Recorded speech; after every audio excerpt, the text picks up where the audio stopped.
Hello, everyone. Good to see you. Welcome. Thank you, everybody, for all of the love and the donations and the bits and the happy birthdays. Thank you for those birthday wishes. It's good to see you, everyone. It's good to be back doing some Dungeons and Dragons. I'm going to be playing with my friends today. We're going to be doing some Tailspire.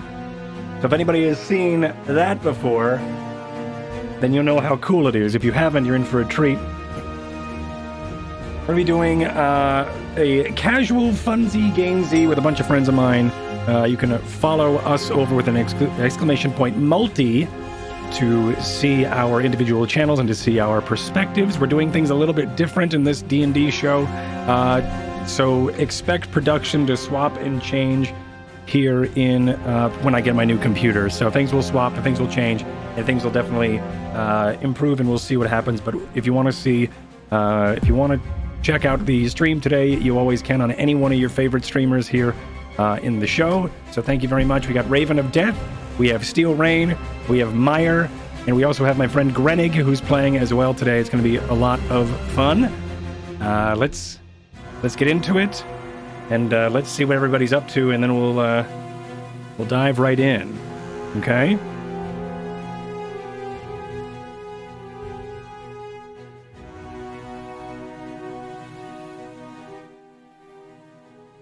Hello? Hello. Nice. Hello. I don't know if anybody else can hear us yet.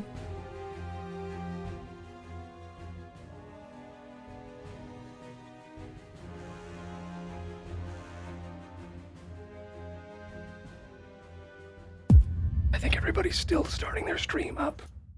I think so too. Yeah, I think that's what's happening. So we'll just wait for them, I think. Maybe. Yeah, this is awkward. Hello? Hello? Oh, Hello? have we started? Yeah, well, I realized I was like, yeah, we're gonna go ahead and do like a cold open, and then I realized that we all started like the stream at different times. So it's like, so it's hard for us to really find the right spot. But how you doing? Here. I'm Sweet. good. How are you, man? I'm feeling good. I'm excited. We've been trying to play D&D for months now. So I was like, you know what? My birthday, I want to play D&D, and my birthday is a great day for us to do D&D. So we were here. Here we are. Happy freaking birthday, dude. Thank you. It's really more about us playing D&D than it is my birthday. But yes, let's play D&D. Where is Steel? Steel? I'm here. Oh, nice. That was easy. Okay. Sweet. So yeah, we're gonna be doing some Tailspire today. Grenig, are you here? I am here. You're here. Are you a little quiet? You are a little quiet. Do you want me to talk louder? Yes. Okay, perfect. Perfect. We're off to It would make Good me stuff. much more comfortable if you could just scream all of your lines. Okay, that'll happen. Yeah, that'd be great. Then that's fine. Awesome. Okay, so I think. Does anybody have any questions before we start about the world or anything before I dive into it? What is D&D? Okay, Dungeons and Dragons is an interactive collaborative game through role-playing where you play pretend with one another and you all collaboratively tell a story together. And when there's a That was conflict, you roll way dice. too well done, to be completely honest. That was like It's true. Yeah. so smooth, and it's as if you've said that before and have been able It's to, like I've been doing to this for years. solidify it. Yeah, right. Now, what's D&D? Well, funny you ask that. All right, but I'm not doing that again. All right, so check the bottom. Somebody clip it. All right, so, but yeah, I don't really have much. We're gonna be starting in. Let's just. Well, get I got a into it. question. Okay, like yeah. I know I don't have it up on my screen right now. Did you figure out your spells?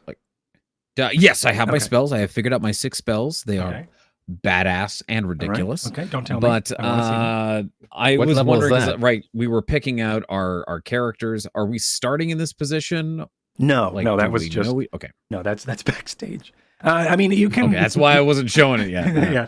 No, it's up to you. If you want to know each other, I was going to probably just start with one of you, and then probably introduce you second, Steel, because we know why. Okay, I would like to not know anybody. Yeah, great. Yeah. Yeah, that works. Does anybody want a friend before we get into this? I am not opposed. Not opposed to having a friend. Baron and I were planning on being together, but He's not here. But Baron's out, so get fucked. Right. Romantically or Yeah. Okay, so let's just do it then, shall we? I think. Sounds Let's good. do it. All right. sounds good. Hold, please, while I figure out how to do this. Day one, everyone. Day one. First time using Tailspire. You put the map together yourself, or Yep. Yes, I did. that's crazy. Thank you. Thank you. Okay.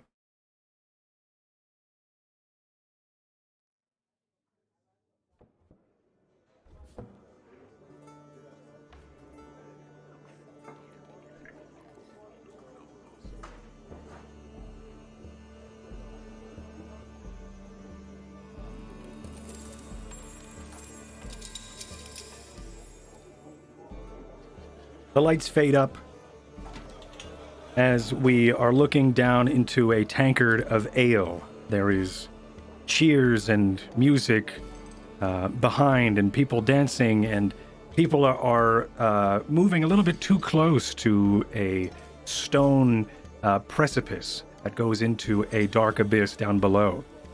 You, Fulgrim, are staring at the bottom of this tankard. And you are in the Tavern of the Yawning Portal, a famed tavern here in Waterdeep, known for its seemingly endless depths into the caved-in magical, chaotic, arcane space of Undermountain itself. There has been several knots and tangles of the arcane magic down within its halls, and who best to discover and explore the halls than you and those like you. You swirl the tankard around a bit, and you lift up the glass, and you gulp maybe the last amber remnants of the beer as the bubbles dance across your tongue. You look and you flip over the tankard, and in the reflection of the tankard we see, who do we see, Fulgrim? Raven? You would see Cragbeard the Scar. I'm sorry? Who do we see? Who do we see when we look in the reflection and see your character? A mountain dwarf who's got almost looks like frostbite skin almost. Mm-hmm. Wearing a cowl over their head a bit to hide their face. And looks to be not really wearing any armor, oddly enough. But furs. That's about it. Okay. With a shield back and a rapier at their hip. Nice. You finish your drink and you look down, you take a breath, and someone bumps into the stool next to you. And you turn and you look and you see Steel. Would you tell us about what your character looks like? My character is about 6 foot tall, wearing a dark, long jacket with a hood up, a very distinguished imperial mustache, fairly pale skin, wearing half gloves, and very much so keeping to himself. Okay. So yes, you bump into the table, or you bump into the stool, and the stool is it honks as you sit down as it scrapes across the wood surface below, and a fine mustached bartender looks at you, says, "Hello, what can I get for you?" And you see he's got a mustache that goes into feeds into his mutton chops. He's got a high pate of widow's peak that is kind of brushed over a tan canvas shirt and a and it looks like he's doing that, that classic spitting the tankard and washing it. And what can I get for you?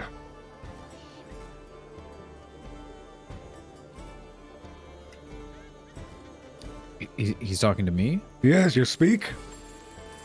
I do indeed. What is the finest refreshment you have at a very reasonable value? Well, I could get you the frog's breath, as it's a new import from Stitch's Witches. If you like, we can get that for you. What's your name? And how much? Haven't seen you around here. Name is Guldruk, the Adequate. Guldruk the Adequate. All right. Name's Durnan. I own the place. You're gonna go down there. And he points towards the hole in the center of this entire Down there, tavern. you say. What Hey. might bring my interest in going all the way down there? Well, there's riches to be had down there. I could give you a lift down. We've got the lift behind you is sturdy. I make sure of it every day. It's going to be 10 gold if you like. Take whatever you want. I mean, whatever you loot down there is yours to keep. I'm going down if you want. Oh, look at that! And isn't this the best place to learn and find friends who could fight by your side down there? I'll leave you to it. I'll get you that drink. And he turns around and he walks off and he leaves you two. So you say you're going down there? I am. And what exactly draws you to go down into the depths of that deep, big black hole? They pull out a helmet and place it on their head. As their eyes glow red, I have to find my ancestors' item that was down there. Have you ever They gone left into a deep, big black pit before? They have. I've got to get something to them. I see. What sort of profession do you fashion yourself to be in? Are you a regular adventurer? Are you someone who likes to, whittle the wood? Not in that way. Are you someone who has Ladies. explosions at your fingertips? What exactly do you do? And your name is? Fulgrim. Frosthewer. I'm I kind of defend the groups that I go down with, I fight with, and I can Feel free to move your token and- onto Tailspire if you like. tend to get through locked doors and such quite Probably easily this as well, area. if you know what I mean. I see. Well, I tell you what, I don't make friends fast or easy, so why don't you just show me how strong you might be? Fair enough. I'm glad to hear it. Guldruk reaches into his bag and pulls out a rod and slams it onto the bar in a way that he has 1,000,000 times before and in a way that only he knows how. And the bar, this ornate, small rod, stands vertical on the table with no supports. So, my friend, if you are this defender of the groups who go down into that hole or wish to be, I issue you this challenge. I want you to pick up the bar. Is this a trick? Oh, no trick at all. This is a very mighty, mighty bar that only the firmest warriors are able to lift. And I would like you to So- make a deception check.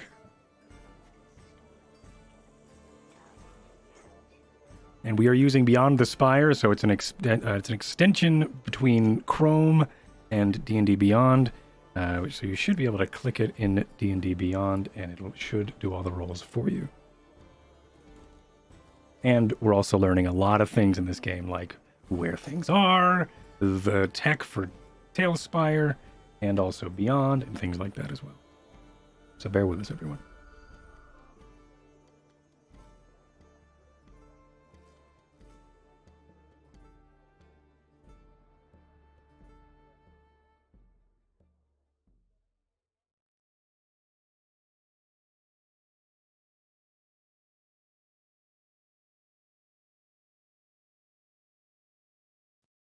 Will the dice just roll on screen somewhere? It should, yeah. Mm-hmm. It's not rolling? It does say in the add-on to disable D&D Beyond's digital dice if you haven't done that yet. How do you do that? If you click on that little cogwheel by your character's name, then there should be dice rolling, I think, maybe. Oh, dice rolling. I see. There we go. Okay. All right, I've disabled mine. Nice. All right. See if that works.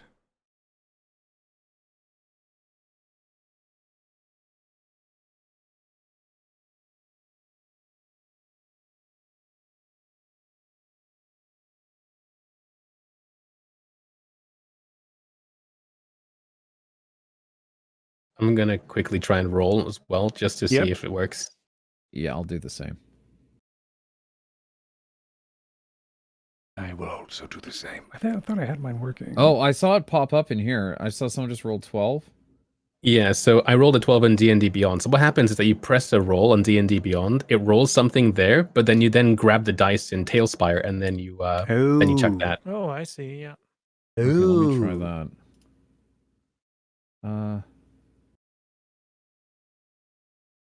How do we do that again? So, like, for instance, there you go. So, like, if you're rolling a strength check, for instance, on D&D Beyond, you would click on, your the strength badge on the far left, where it says, like, whatever your modifier is. You'd click on that. Then on Tailspire, you'll then see that a dice with your modifier shows up. Yeah.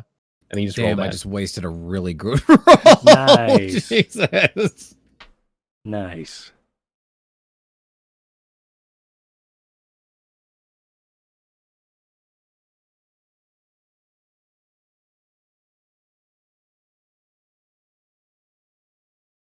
Someone just walk in. Oh, there you go. With a 5. Oh, that was me. I moved my dice. That was my guy. Raven hasn't rolled yet. No, but you have to. I have to roll. Sorry, I thought it was. Oh, my bad. Yeah, I thought you are decepting. Oh, all right. Wonderful. So a 12. Okay. Yeah, he tells you that it is not a trick, and only the strong.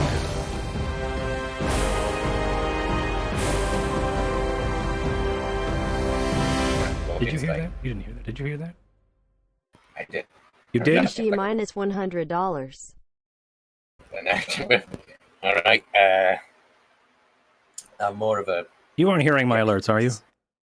No. Okay, good. Okay. No. I'm more of a dexterous fellow, but all right. I'll grab it and try to move it. Okay. Give me a strength roll as you go to grab this rod off of the bar.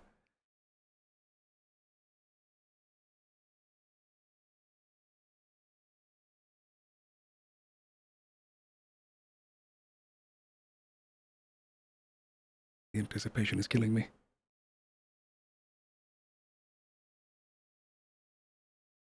Having issues. Uh-huh.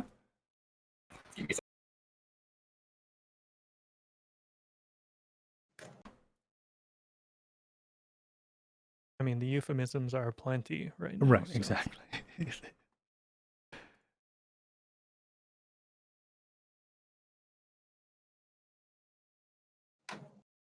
Try to grab Steele's bar.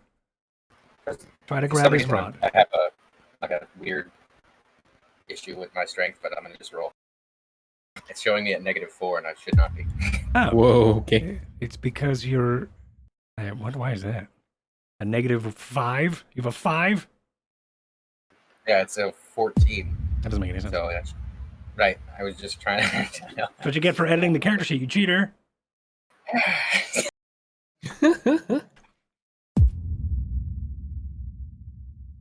It should be just a +2, I think, because I'm Okay. at 14. So 4, 18 minus 4 is 14. You got a +2, so you got a 20 instead of that 14. Okay. All right. Yeah, so you go to grab the bar, and it's standing straight up, right, Steel? It's completely vertical, yeah. Okay, and you go to grab it, and yeah, it's not budging. Is this a trick? I tell you, it is no trick. Only the strongest and the most ardent of soul and protectorate and etc. are able to move this bar. I've seen it done many times. So what is it exactly that you need to get to your ancestors down in that big, deep, black pit?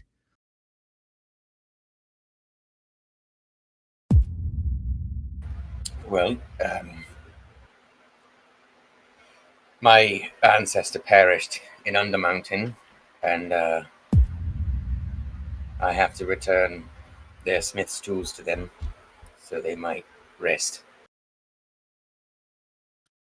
Oh, very well, I see. Well, why don't you just throw them in the hole? Because I have to deliver it to them. And they've since passed on. I know not about the ways of dwarves, but I'm sure this must be very important to you indeed. I could supervise your little adventure down into the pit, make sure you stay out of trouble. And I reach over and without effort, I pick up the rod and put it back in my bag. Nice. Okay. Grenig, where do you think your character is at this moment? Where is Jean? Is that how you pronounce that? Jean? Is Yes, that's right. Okay. Jean. that right?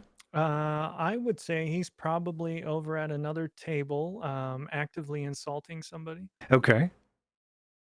Active classic. All Mhm. right. There is a bit of a commotion behind you as a dwarf is looks like they're trying to yank something off of the bar.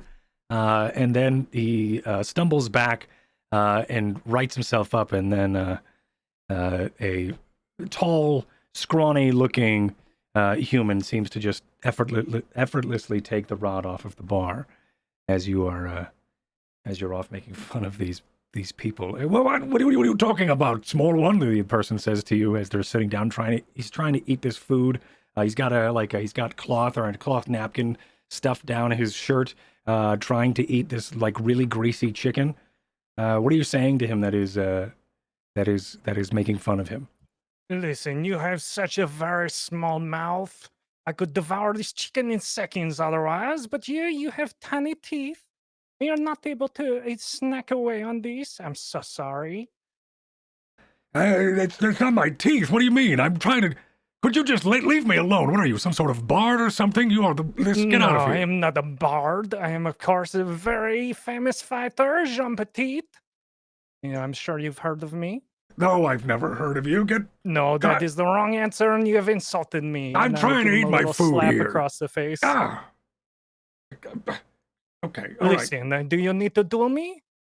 Duel you? I don't. Sounds I'm like trying we to need eat to my step food outside. here. All right, little guy. Did you just call me little guy? You called my teeth little, and I'm trying to eat my food here, and All you're just right. interrupt. What? But I'm a very famous fighter, and Okay. you are just some man eating chicken.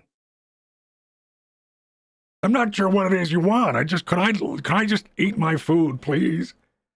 I want satisfaction, and I will slap him again. Ah. Okay, listen. And he goes to stand up, and when he goes to push his chair out, he actually pushes the table instead, and he stands up. He goes, "All right, listen, buddy. I didn't want to do this, but you are a tiny, tiny man, okay? And I could Okay, throw just you hold right on in. 1 second. What? And What? I And climb he up onto the wipes the table grease so I can get. off of his chin. Hold on, I just need to get up to your level. Yeah. Okay, now Careful. continue. All right. Go ahead. So you're here now. Yes, and you are mid speaking. You can hear me I just now? said, hold on until I get on top of this table. Okay, but you can hear me, right? Yes, of course. I All can right, hear I'm gonna you. need you to make a dexterity save as he goes to Okay. push you off of the barrel you're standing on. Okay, can I do No? a athletics Yeah, to you do or not athletics, acrobatics to try and do a cool flip? Sure. Okay.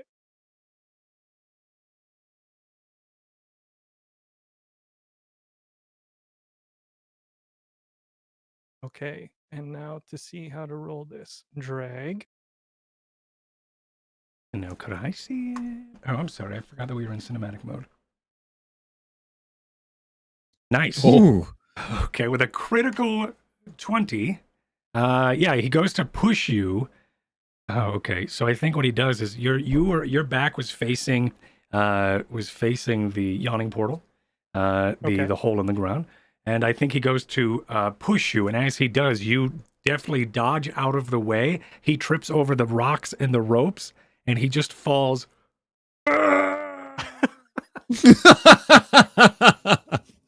And once again, I've come out on top.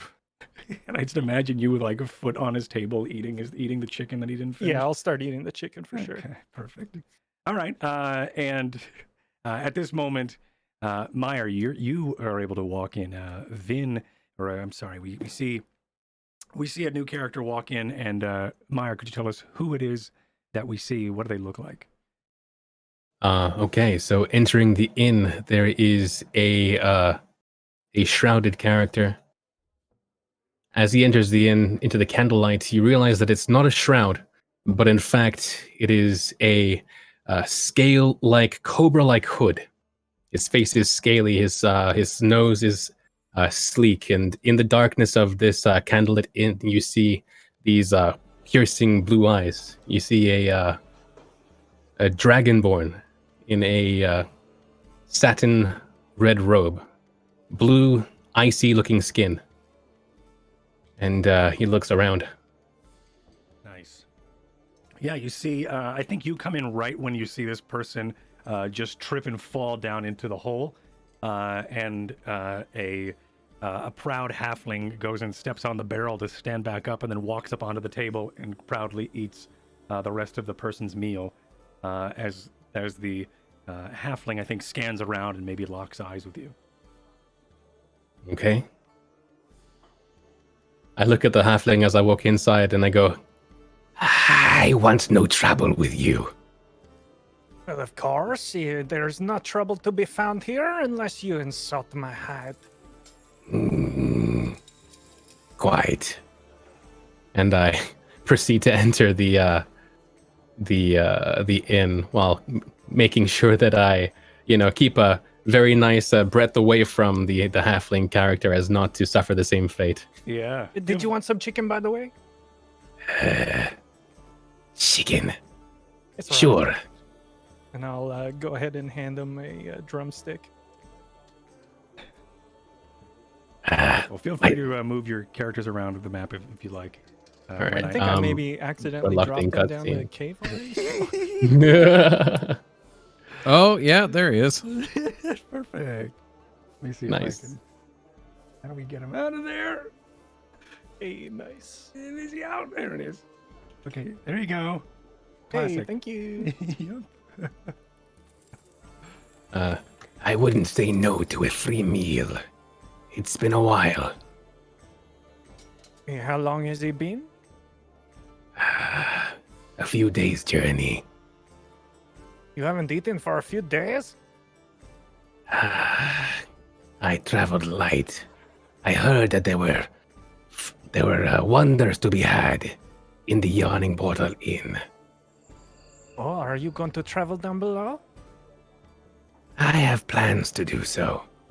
And you've come to this table to ask me to accompany you, of course? Sure. Yes, and no problem. I will protect you the whole way down. You know, of course, I'm Jean Petite, a very famous duelist. Is this your job? To guide people down the inn? Not at all. Very well. I am not very acquainted with the protocol in this place. All I know is I must venture inside the inn. I've heard that a tale of expedition parties going inside. Are you going in by yourself? Well, mostly I was trying to find others to possibly go with me so I could impress them with all my deeds and very amazing tricks. So you speak of deeds.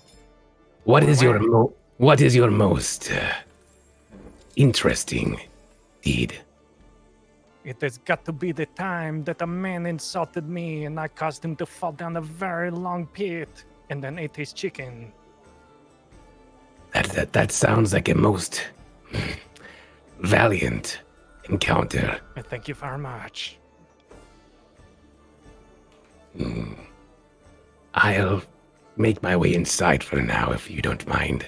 No, that's fine. I'll eat some more chicken. And your name was? Jean Petite. Jean Petite. Wait. Oi, you two. What? Us? We're heading down if you'd like to go. Down into the... sure. I've just arrived in this place. Is this normal? When I was told about this place, I knew adventurers were going inside, but I didn't realize just how frequently so. I'm not too sure how frequently, but I know I've got a mission for my ancestors to come down, so, you know, nothing beats a full group going down. And I don't believe we're the first ones. The barkeep said for 10 gold coins, anyone can go down that pit. I have a feeling they don't come out. Oh, that's not true. There's a lot who come out. As he approaches again now with a couple of steins of ale. First time here, are you? As he nods towards you, Vin. yes. And I nod back at him. Well, here, these are on the house. Provided you probably make your way down if you like. No pressure, of course. Here, what about you? And he points over towards you, towards the halfling. Yes, it is my first time being here. But of course, it will not be my last, as I will conquer everything. Conquer everything? Wait. And what do you mean by that? I mean, whatever troubles beset us down below, there will soon be nothing to Jean Petite. Right. Well, here. This one's on the house. All right, and is also the 10 gold entry thing also on the house? No, that's not on the house. Sorry. Okay, and what if I sneak down?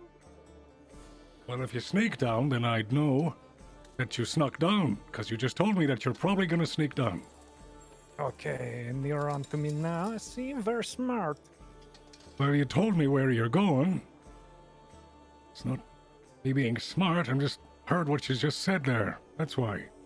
Okay, and Mr. Reptile Man, what was your name? Call me Vin. Vin.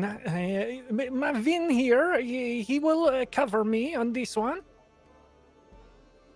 Cover you. I've just met you. All right, and you have my support for free going down here. You just need to cover the entry fee for me. Is that so? What a deal for you. What a deal indeed. So I actually don't know how much my starting gold is. I need to... Great. yeah, on D&D Beyond, where is money? I don't see that on my page. I'm like edit blind. character. roll 2d10. Roll 2d10. Okay. It's under equipment, Under equipment. Yeah. All right. I'll check that real and quick. then it'll say currency. I've got 10 silver pieces to myself. You want me to roll 2d10 starting money? Roll. You have how much did you start with? I started with 10 silver pieces. Wow. I traveled light. Yeah, you did. Yeah, roll 2d10. All right, 2d10. I don't think I have any money actually. Great. I guess I'll cover us all. Yes, All right, I'll so- do it. Fucking hell. Nice, nice. Oops. Did I just roll? I don't know, but they're rolling kind of. Oops. What'd I check those things? There we go. There you go, 12. 12. Yeah. Yeah, so you have 120 gold. Really? Oh, How were you able to select the 2d10 to do that? So I clicked on the D10 like twice, and then it made 2D10 things. Then I just okay. dragged that from like the black box, and then it did that. That's interesting. Okay, so I've lost those. Oh shit! I just did the wrong thing. Like down there? Yep. Yes, they are. Mr. Adequate, perhaps you should test the strong man. What you tested me. You're the strong man. It's at this moment that you see as you start to, I assume, you grab your drinks and start to drink up a bit. 3 people walk in. One looks like to be there robed in brown or earth tones. And they approach slowly towards the Yawning portal, this well in the center of the room. And as they do, these 2 younger looking, youthful students, you could tell they're wearing sort of the same draperies. They all walk with a sense of grace and a sense of peace. And they make their way towards the, towards the precipice, towards the ropes. And one of them runs over, runs on over to Durnan, the bartender, and throws 30 gold on the, 20 gold on the countertop.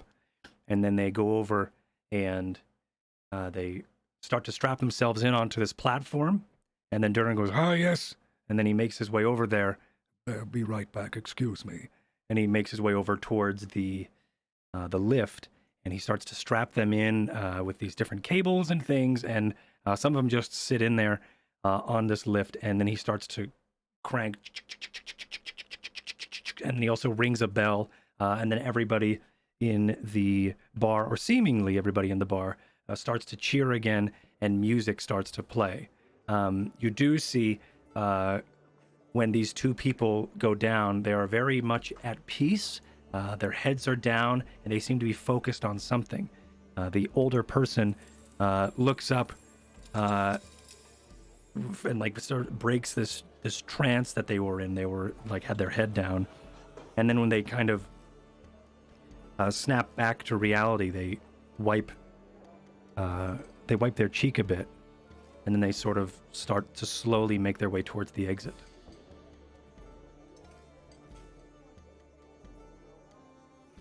I turn to Durnan and I say, and what is their deal? What is whose deal? Theirs? Yes. Aye, well, there seems to be some sort of monastery has come in late, and they're bringing several of their youngins are going down. They're students of some sort, or I don't really know. They lost someone, and they're all looking for them. That's all I remember. Something about finding light in the darkness. And they come in, they pay me, and they head down there. Only 2 or 3 have made it back out of the 10 that have gone down so far. I see. Yes. What is it called? Let's see. Sun Soul Order, I think they are. The Sun Soul Order. Yes. I'm sure they're wonderful to talk to. You can get them to talk. But they're making their way down, trying to figure out what's going on with someone who's lost or something. I wasn't paying much attention. I look over to my halfling friend, who I believe is closer to the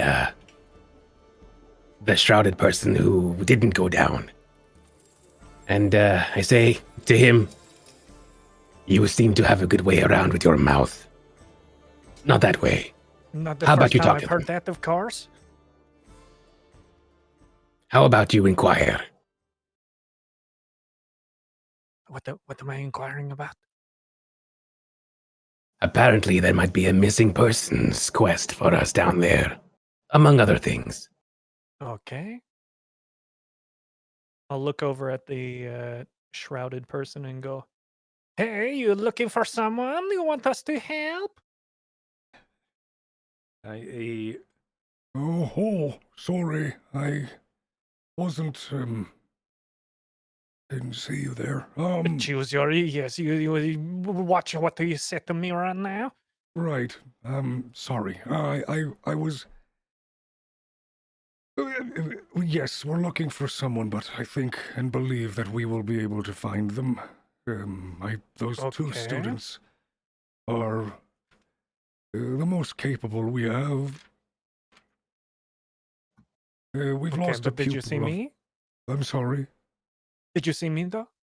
Dude, I see you. Yes, I didn't a second ago when you ran into me, but I see you now. Yes.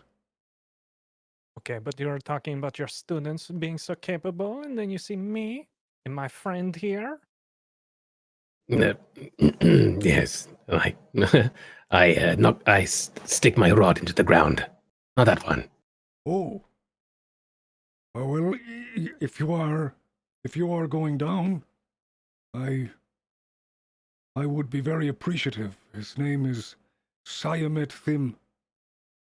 He's a very studious monk of the Sun Soul Order.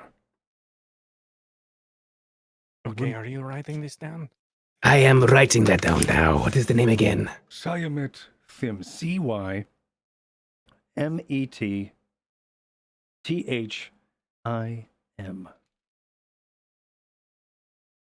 Siamet Thim. Yes, that's him. Very well. If we were to go down to find said person, I don't suppose you could perhaps pay our way down. Oh. I will see what I can do. Yes? That sounds agreeable. Okay, I will be back.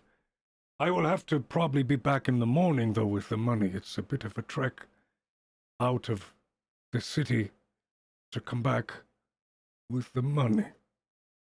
That is fine with me. I myself have just arrived at this place. All right, we'll get a drink and I will be back.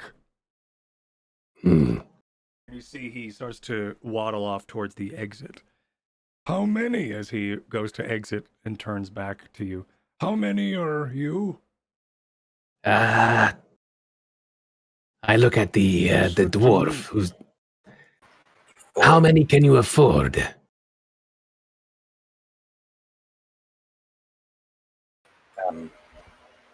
I mean, if they cover you two, I can cover us.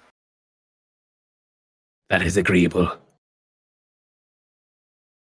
So What is do it you just say, man with the rod?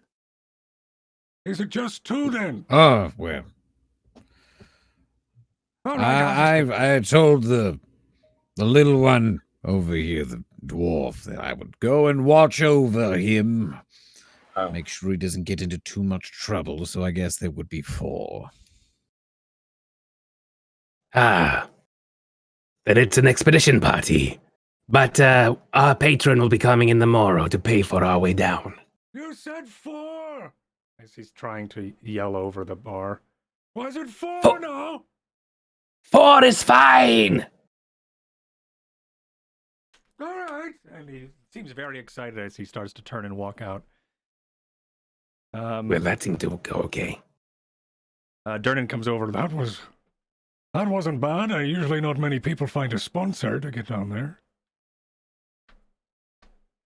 We'll get used to it. Get used to what? Just the saying that wasn't bad. All right. I'll try to get used to it, I guess. So, are you gonna drink or what? As he kind of points towards the mugs. I am parched. Do you perhaps have any water? Yes, I have water. Yeah, I'll get you that. Anybody else water then? No, the ale's fine. I Perhaps a like mead. that. All right, I'll do it. And he leaves as he makes his way out. There are several other patrons here in the bar. There was a couple families eating. There are a couple other adventurous-looking types. There is a playing on the stage right now. It looks like to be a smaller humanoid who is playing. It's playing several instruments. One of them being a flute, and another being he's kind of swaps between a flute and a mandolin every once in a while. It's a very odd style, but he's not doing bad. Not doing bad. A couple other another couple wenches come by and ask for some food or ask for some if you'd like for orders or anything like that. And then before they make their way to the back to get more food, it is now the bar is yours as you are starting to take in your first night at the Yawning Portal in Waterdeep. Mr. Rodman, what was your name?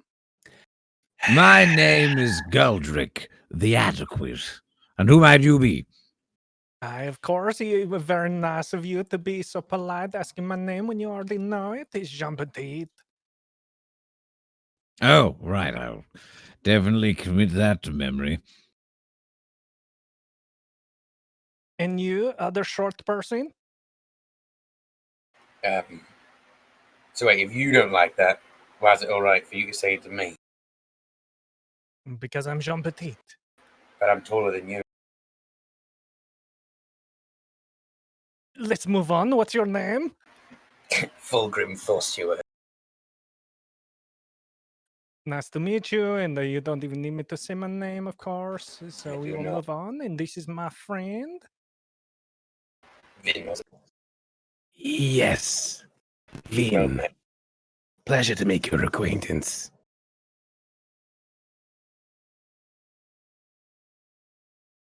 Well, just to fill you in on what I've already filled them in, I'm a bit of a scout, but I tend to defend groups, be the defender, so that's where I fit into things.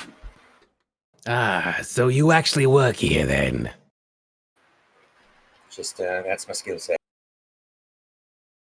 I see. Well, I suppose we could use you then. Our sponsor is supposed to be arriving tomorrow. However, if you are feeling expeditious, perhaps maybe we could ask Durnan. Or Durnan? Durnan, yes? Durnan. Durnan. Aye. So, you've met our sponsor. They're coming back in tomorrow. However, I don't know if my expedition party want to wait that long. Since you know we are good for it, would it be possible to proceed earlier? Well, proceed earlier without payment. I mean, that's... I don't... You yourself know of the person who's about to sponsor us, Yes, after all. I do, yes. Well... You either go down or you die and you never see you, or you make... All right, you know what, fine. Whatever. They'll come back tomorrow. And you said they're coming back tomorrow with 40 gold, eh? Aye. How about this? You've got 20 gold on you there, and he kind of gestures towards you, Fulgrim. You got the 20 for the two that you said you were going to take care of. I'll take the 20 now, and then I'll pay you back when I get paid tomorrow, if you come back. That's fine. All right. So a deposit. Exactly that. I give him 20 gold. Okay. Very well, thank you. And he kind of, I'll be right back. And he takes the money, he counts it quickly, and then he goes into the back room for a couple moments. Without anything else, he comes back, and he then he then walks over towards the precipice. No, you're going now. I turn to my compatriots and I say, we're free to go now. However, I didn't even ask if you wanted to. Is there any business you wanted to take care of upstairs? Nope, I'm ready to go. Well, just to throw this into the realm of conversation, do we all have everything we might possibly need in order to go down and survive? Anything anyone wants to get something for, I don't know, a piece of kit, a drink, any form of that? Anyone need anything? A good question. Let me check my list. Okay, I've got and he pulls out a notebook. Okay, I've got the very good looks. All right, I checked that off. I have my sword. Okay, and I have very much courage. Okay, it's all here. Durnan, Hey, is there anybody here that can service us with potions and the like, or is it just inn items around this place? potions, I think I could get you one or two, but I don't have much more than that. It's going to cost you 15 a pop. 15 gold a potion. Yeah, that's it's the only ones I got here. How many do you have? I got 2. That's Well, why, that's I why look. it's 15. I only have 2. You see, it's a high market value of not having. You see, there's no That market sounds- for it, so that's why it's 15. You see. I see. Well, here's 30 gold. All right. Great. Thank you. Thank you. My good man, I, Guldruk the Adequate, require the following items for an incredibly talking to me? low price. Yes, of course, I'm looking right at you. Yes, I knew that. All right. What are you? Sorry. Yeah. What is it? I require the following things. Okay. A white feather from one of your hens. B, salt. C, a glass of water. And Water. Sorry, finally, forgot about that. and probably the most easiest to find, is an eyelash encased in Arabic. Okay, the last one's going to be a bit hard. I'm not sure what Arabic is, but we've got some chickens in the back here. I can get everything else. You need some salt? How much of it? A pinch, was it? A pinch will do just fine. Okay. And he All right. And he kind of tries to remember. He's not necessarily like confused at the request, as he is just trying to remember what the order was. Feather, a pinch of salt, and then it was what was it? As he starts to walk away, and some time goes by, and he comes back with a feather, a pinch of salt. But Here, you gotta hold your hand out. Here. All right. and he All right, very well. There you are. That's the salt. Sorry, I wish I could do a little bit more than just that, but and here. What was the other thing? It was a pinch of the salt, the water. Oh, the water. and he goes off and he goes to grab a couple of steins of water for you as well. Sorry about that. This is for you, and he gives one to you, Vin. You requested the water before. Ah, yes. Thank you. I'm so parched. Thank you. Yeah, not a problem. All right. I don't know if there's anything else. I'm not going to charge you for any of that stuff. It's easy to come by around here. There you are. Yes. All right. And the eyelash, did you get an eyelash? I don't have an eyelash. I'm sorry. I mean, I have mine, but I'm not Guldruk gonna- walks over and like peers face to face with the man Okay, all right. and Um, outstretches and pulls one single eyelash off Ah! of him. Oh! Ah! Thank you. That will do just fine. Okay, Well- all right. Ah, okay, I should charge you for that one. Is it still there? And he's like hoping you didn't peel all of them off. And he tries to like count them or feel if he's missing any of them. And then he starts to make his way over with his eye closed. All right, let's get you down there. And he makes his way over towards the winch, and he starts to crank it to bring the platform up that was just lowered for the other two. Starts to raise it. You all left to do whatever in the moment. Yes. Okay. Yep. Great. And then the platform rises, and There you go. Okay, I'm gonna quickly run over to that chicken from before and grab one other drumstick and Okay. then run back and start Yeah. munching on that on the ride down. Fulgrim will step onto the platform. okay. Guldruk gets onto the platform. So does Vin. Okay. And then there you go. It's just that simple. Oh, there you go. Right. I thought you were just throwing him down the pole. Ah. Nope, on the platform. On the platform. Okay, cool. Oh, there you go. We can stack each other.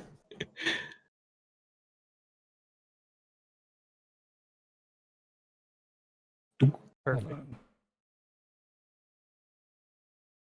Okay, so you make your way down into as you start to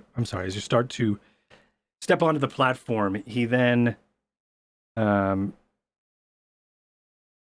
starts to strap you in and starts to then lower the crank of the platform down into the dark depths of Undermountain.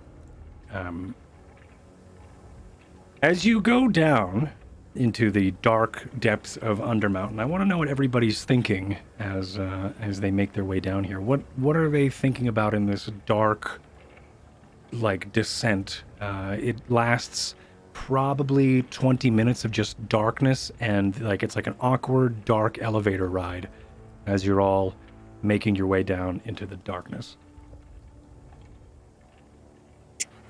Fulgrim's attempting, whether it's capable or not, to kind of communicate with the ancestors that follow that, are always with them. Mm-hmm. And just kind of explain what's going on and ask for guidance. Okay. Are you talking to everybody here, or are you having a moment right now with your? Yeah, they just kind of look like they're meditating almost. Okay. And do you do this often? Yes, they are kind of they'll sit down almost cross-legged, and their eyes they're glowing red because the helmet is on, and they will just kind of almost look like they're muttering. Okay. But you can't really hear what they're saying. Okay. What is everybody else doing? You all see this. It's all happening like super close to you, by the way. It's like a 10-foot, maybe like 7-foot by 7-foot platform that is being lowered into. You're just seeing this probably around you, like just maybe a couple feet in front of you, a red glow is being cast by the glowing eyes of this helmet. And inside is a dwarf just muttering to themselves. Curious. Vin kind of keeps to himself and focuses on the closing iris, I suppose, of the yawning portal as it starts to dim as they go downwards, and just focuses on that as they descend into the darkness. What is Vin thinking at this time? Nothing. Yeah. He's thinking about nothing and everything. He's here for a rather specific purpose. And all they can think of really is the task at hand and what wonders they could possibly find should they go far enough. Okay. Jean Petite. What is going through their mind? is as they're riding down, he's finishing up that chicken rather loudly. Right, of course. And once he gets done, he'll toss it down the rest of the way, and then he's thinking of his father during this moment, hoping that this adventure that he's about to go on may bring some glory to himself, and in turn make his father proud of him. And he'll tap this sack that's he's wearing on his side, and then as they get closer to the bottom, he'll start doing that when like athletes start pumping themselves up and kind of hopping and like tapping their chest and stuff. He'll start doing hyping that, himself like he's up. psyching himself up. Yeah. Okay. Nice. And Guldruk. Am I pronouncing that right? Yeah, Guldruk, Sweet. Guldruk, it's all the same. He's looking and trying to size up the people he's with. He's got the one guy meditating who he probably thinks has daddy issues. There's the Safe assumption. the Dragonborn, which you can't really read at all. Feels like they are probably very similar. Watching the halfling pumping himself up, probably thinks he's like an overachiever, but an underdeliverer. And it's just he's trying to mainly get a feel on the people he's with. Have you been in this? Has Guldruk been in it with a group before? Is it often that you get to size anybody up? Usually it's a much smaller group, usually one-on-one encounters. But he's in his line of work, he deals with many different individuals and always wants to he has a good read on people usually, and knowing if he should stick around or flee. Okay. I think I had another question too, but I don't. Oh gosh, I'm doing production things on other computer, and yeah. So I think as you are all making your way through this darkness, it's exciting. It's also a little nerve-wracking. There's nothing but legends and tales of what comes down from, or what goes down in Waterdeep or in Undermountain. There are several stories, and it's a common story of people going down and not coming back. It is a common story for adventurers to go and adventure down in probably one of the most historic sites in all of Toril, the planet you are on. Within all of the realm, there is magic that reverberates in every one specific thing, and there is a network or a web or a weave, if you will, of arcane energy that is tangled between all living things and all things in general. And it is said that there was a time where there has been a tangle a tangle in the weave down here in these halls of Undermountain. A lot of things you worry about when, like, things that surface as you think about Undermountain is just like, it's almost like, is this a larger than life type of deal? A lot of things start to surface when it comes to the fun that you are having, the jovial time you are having with these new people that you've met upstairs in Waterdeep. But as time goes on and as you descend, deeper into Undermountain, it's almost like there's a little bit of regret as it's happening. You are now finally making your way into Undermountain, and you are finally making your way towards all of your specific goals. I'm just setting some things up and buying time over here because of Tailspire. Give me one moment, everyone. As I set player permissions. Our first time playing with Tailspire today. I've been fiddling around and enjoying it, but I haven't actually played it until today. We haven't actually done anything like this, so it's going to be a little bit of bumps and bruises as we all sort of figure out Tailspire's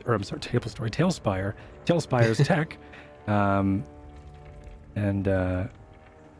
So let me just go ahead and I think everyone has permissions for these things, and I'm going to port you all over to this board.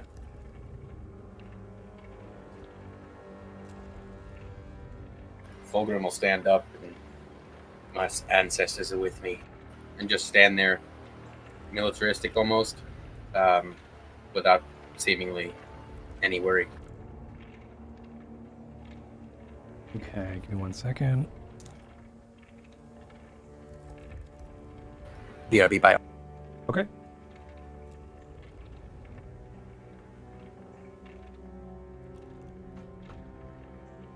Ooh, right. I need to have permission as well on these players. I'm sorry, everyone. Oh, it's all good. It looks really cool.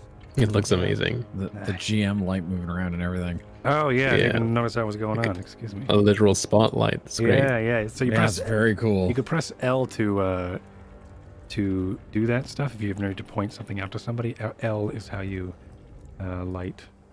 Okay. We're in cutscene mode at the moment. Oh, right. There you go.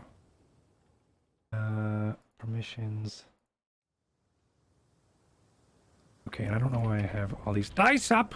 Get out of here. What's the dice button? B, I think. I don't know why these are here. Don't worry about those, everyone. Those don't matter. 15! Did you see those icosahedral spheres just roll around the corner? What were those doing there? I think that's everyone. Okay. It's super dark.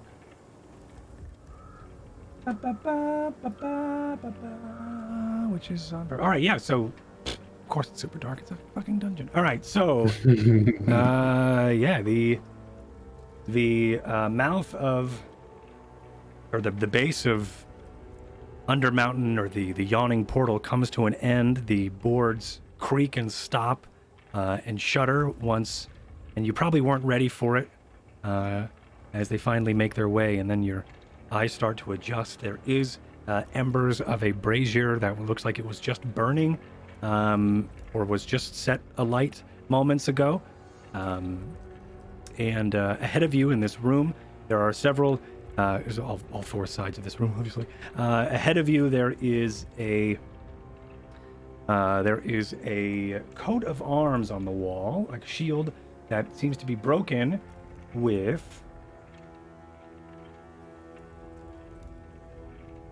they're covered in, looks like to be markings and sketches and some sort of scripture. Sorry. I'm back, sorry. Welcome back. There is a thin dust of sand on the floor in this room. This is the base of the of hold on, let me see. I think I may have screwed something up here. I hope not. No. We can see I can see a character around the corner, just making sure that we shouldn't be able to see anything, right? Yep, this guy? Yeah. I think that is just me fiddling around with. That was just me. Okay. Yeah, don't worry about those characters. They are just test No. characters. Right. Pay no mind to the Pay no halfling behind the wall. mind. Exactly. Okay, so yeah, there is. You're free to walk around. I'm sorry, I thought I had you on a walk around. It is dark. You can light a torch. If you do light a torch, please mark it in your character sheet, and I could give you a torch on your character. If we I have have dark vision, Okay. what happens with that? If you have dark vision, then you will be able to see stuff. I wonder if there's an. I have no idea if there's a Tailspire dark vision thing, but. As of right now, you could. The only person who can't really see anything is Steel. As a Dragonborn, I do not have dark vision Or either. the Dragonborn. So you also do not have. You cannot really see much. You can see embers of a brazier in front of you. But that's However, it. I reach into my satchel and find some phosphorescent moss. I Nice. tear it apart and squeeze both my hands together. When I release, globules of light fly into the sky. Ooh, Sweet. Okay, so yeah, you now have a torch. Wait, never mind. Never Guldruk mind. Sorry. lights his torch. What have you done? Okay, Yeah. and Guldruk also lights a torch. No, wrong spell. I was reading that from memory. So the staff I'm holding, it's now a torch, basically. Like it now lights the way 10 feet, Nice. 20 feet up. Sweet. Okay. And Jean Petite, actually, I didn't describe him before, but he's wearing an eye patch, and he will shift the eye patch over to the other eye, and you'll notice the eye that was under the eye patch starts glowing this faint blue. Nice. And is that your dark vision? Yes. Sweet. Yeah, so there's some shields on the wall. There is a cavern off this way. You can feel free to explore as much as you want. I will try to reveal things as we come across them. We are mainly doing a Tailspire game, so it's going to be a little bit more of Tailspire D&D, which is us doing like the figurine Dungeons and Dragons rather than being like it's more of a visual and stuff. So that's kind of, I think, how we'll do it. Just explore where you are, and I will explain things as you come across them. That's really all I could think of how to do it and how we're going to do it with Tailspire, at least. But these things say something, and I have to try to see where the hell it is.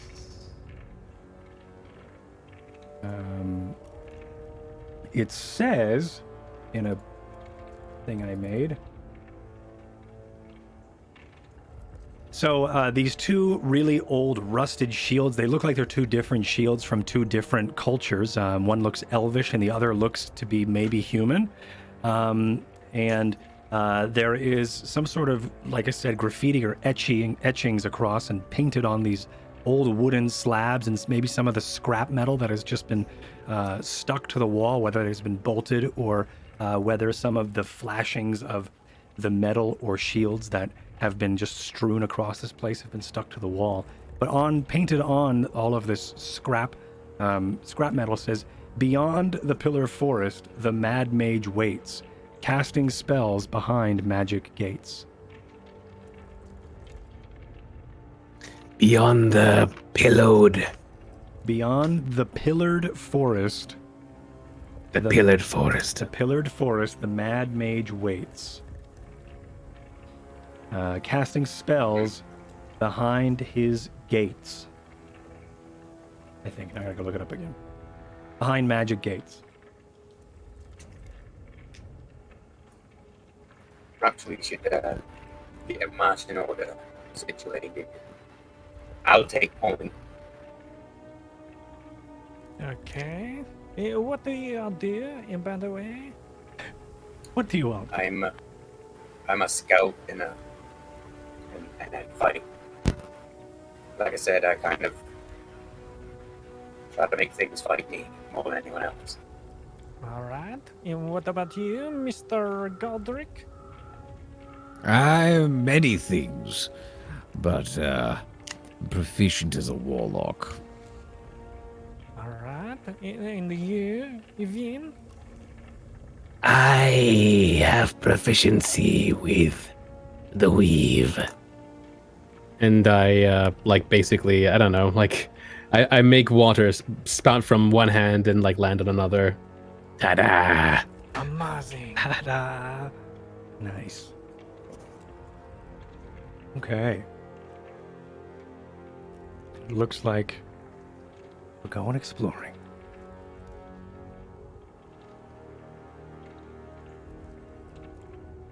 I think. In a cutscene. In a cutscene that I screwed up. All right. As you were, sorry.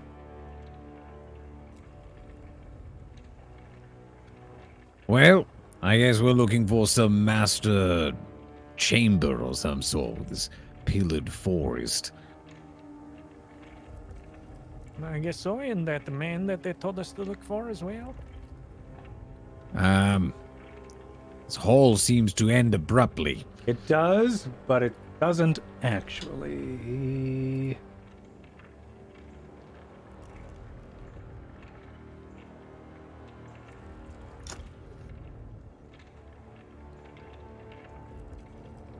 You, Fulgrim, you mentioned you're familiar with these halls.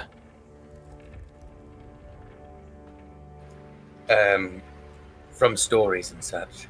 I have not personally been down here myself. How deep do you think this place goes? Very, from what I understand. Okay, now does it. Nothing showing up? Nope. What? Part of the room did. What? Gross.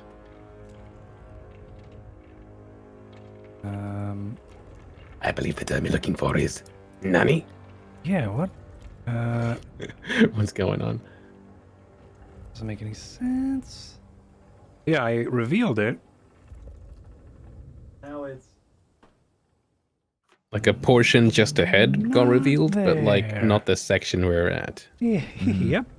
Well, the good news is nothing's really there. It's just connects to that. It's just annoying that. That's maybe if I do. I have an idea.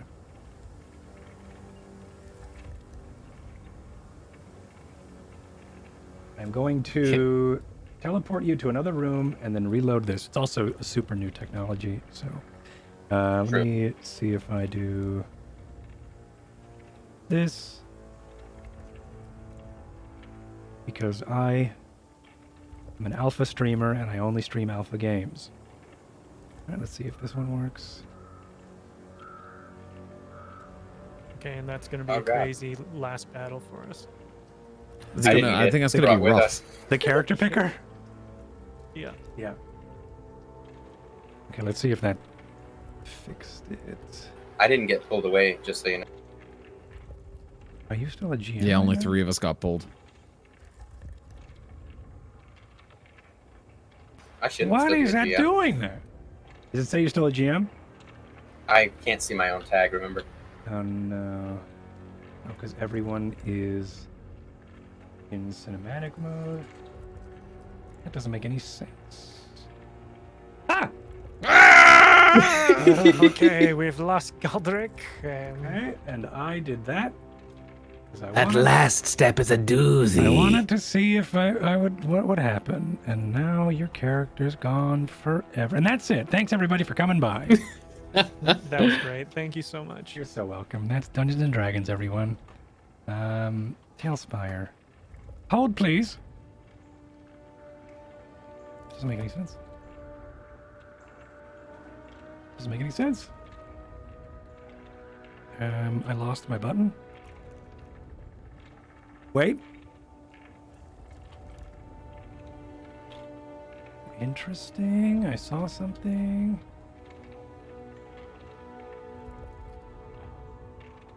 Why are these like that? Right, it's all illusions that we see water. I bet you. It's just an illusion. Yeah, don't worry about that water. It's nothing weird. Okay, and here's Guldruk back. Welcome back. I live, I die, I live again. What is going on? Nice. Okay, I deleted it, and it's still...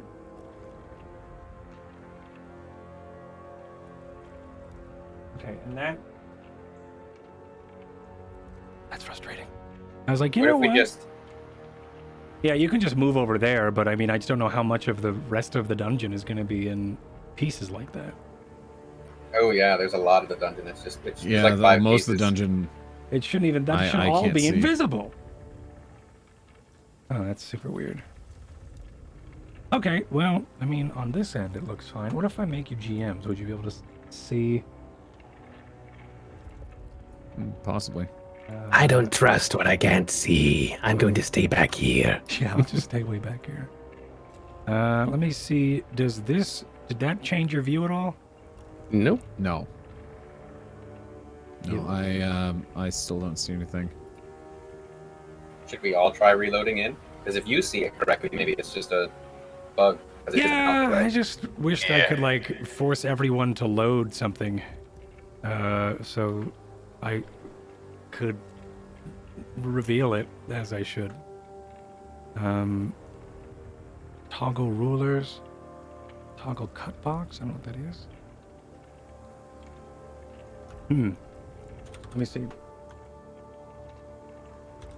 See if anyone said anything.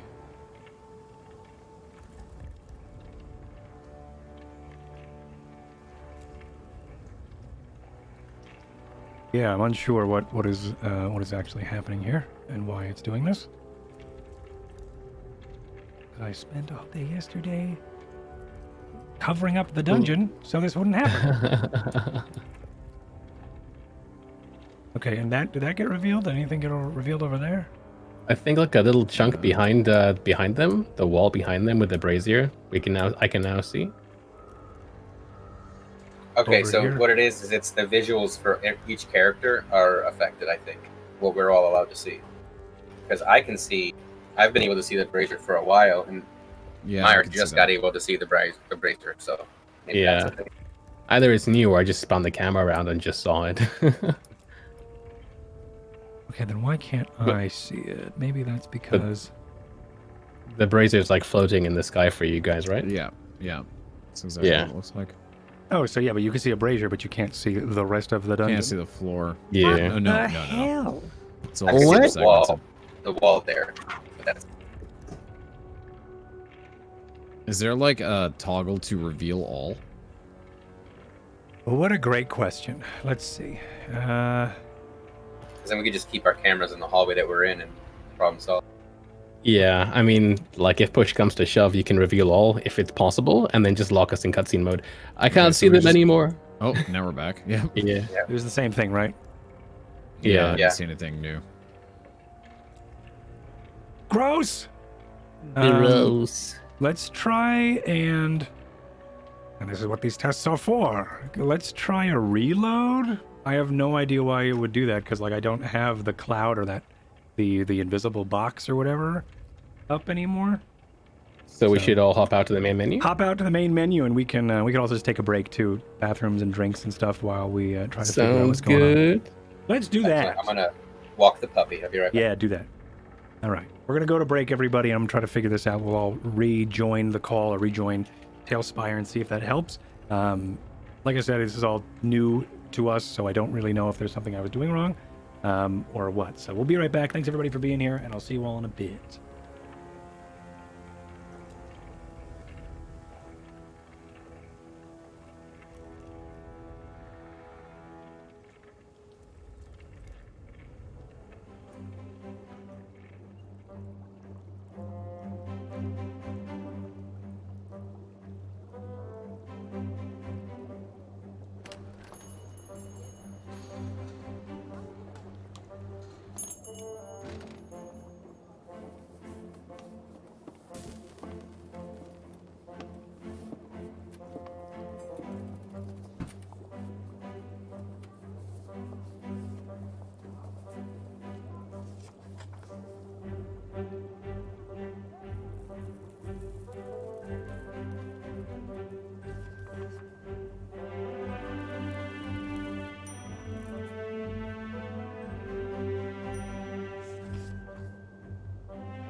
Okay, I'm here. I don't know if they could hear me. I don't think they can. I'm not sure what happened. That's super weird. I'm going to restart this computer, or restart this thing as well. But thanks everybody for stopping by. Thanks for being here today. It is my birthday. We are raising money for my brother. It's his birthday as well. And yeah, so I just wanted to thank you all, everybody, for being here. We are just taking a small break as we get a little bit closer to figuring out what's going on with Tailspire. We're doing Ruins of the Mad Mage. It's a mashup of my favorite 3.5 Dungeon Delve as well as the Mad Mage Dungeon. It's a little, I don't want to say unprepared today. I'm doing a lot of things just all on the fly because I don't really know what the players were or are going to do. So I want to get a feel of their intentions and everything before I start really seeing where we go with the narrative and things like that. But right now we're just going on a small break because it seems like I wasn't able to reveal things from Tailspire, so just taking a small little break as we figured that out. But thanks for being here, everybody.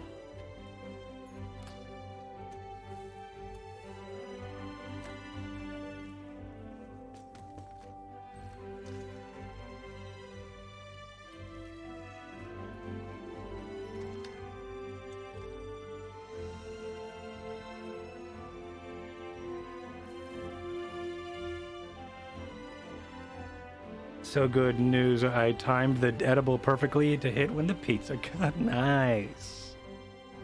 Nice. Looks promising. I'm playing with VTTs as I want to cast Wild West show soon. Nice. That'll be really cool. This is a really cool one. Oh, geez. Tailspire music.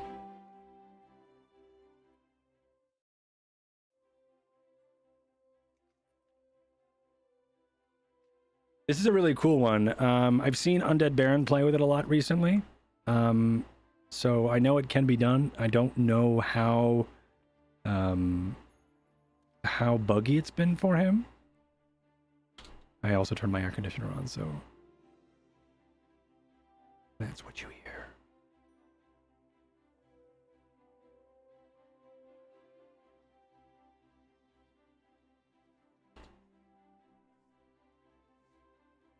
Let's see if that did anything. I really hope it fixes it. That looks like it fixed it.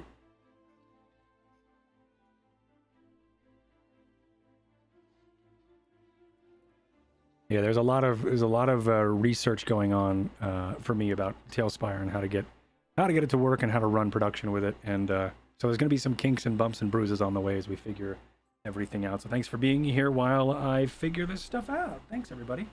All right, let's see what if everybody's ready to get back into it.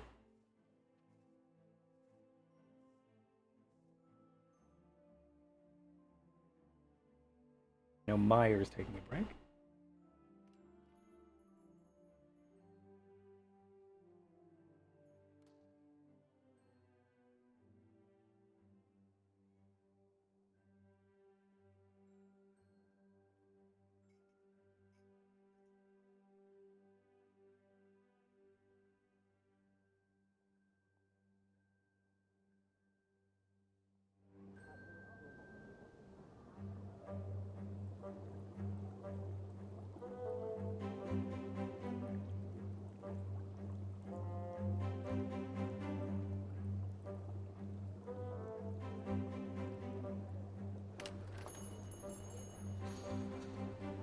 Yo, VT Rich coming in with some biddies, some birthday biddies. Thank you so much, buddy.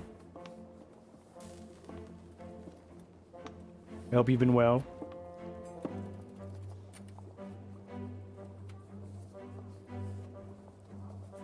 I haven't looked at the dashboard today, so I don't really know what stream events have happened.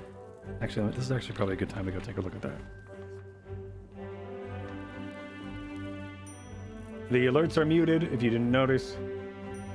Oops, I'm pressing the wrong button.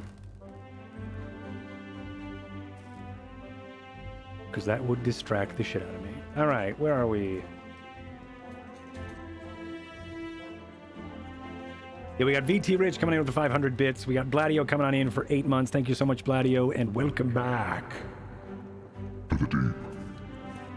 We have Up to Mischief coming on in with 11 months as well. Thank you so much, and welcome back to the team. Hanny coming on in 7 months. Thank you so much, Hanny. This is all about an hour ago. Thank you, everybody. Hanny coming on in with 7 months. Thank you, buddy. Welcome back to the team. Bill of the Forest came on in with 13 months. Welcome back, Bill. Oh, I think they can hear me. I'm sorry. Can you all hear me? Oh my God, no, I'm muted. Whew. All right, I'm muted. And then we got a whole bunch of gifted subs from Vixie. Thank you so much, Vixie. Thank you for the subbing. Tons of them. Thank you very much. Welcome on in, everybody. If you got an emote from Vixie's gift subs, go ahead and drop it in the chat. Thank you, J. Meehanart. Thank you, buddy. Welcome back to the team. VT Rich, 36 months. Thank you so much, buddy. Welcome back to the team. We also had a Nathalis Winter has given us a raid. Thank you so much. Welcome on everybody from over there. Prime Ape, 33 months. Thank you so much, buddy. 4 months from FameX. Thank you. Thank you. Thank you. We have Debaru coming in with the Twitch Prime as well. Welcome, everyone. And thank you very much.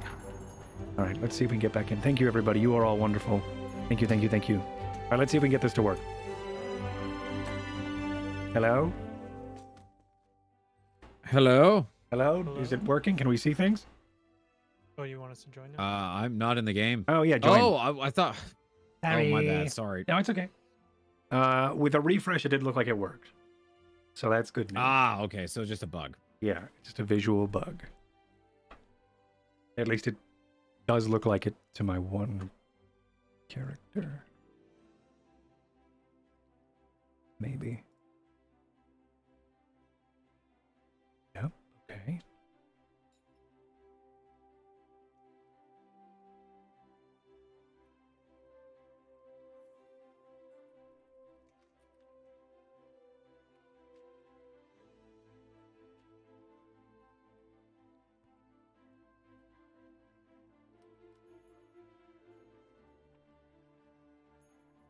Currently, I'm just at the cavern or the character select. Thank place. you.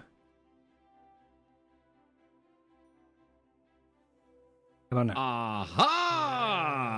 I can see Hey. dungeon. All right. Well, hopefully that's the only time it does that. Probably not. Okay, so I can only see so much of the dungeon though. That's I can't fine. see it all. Okay.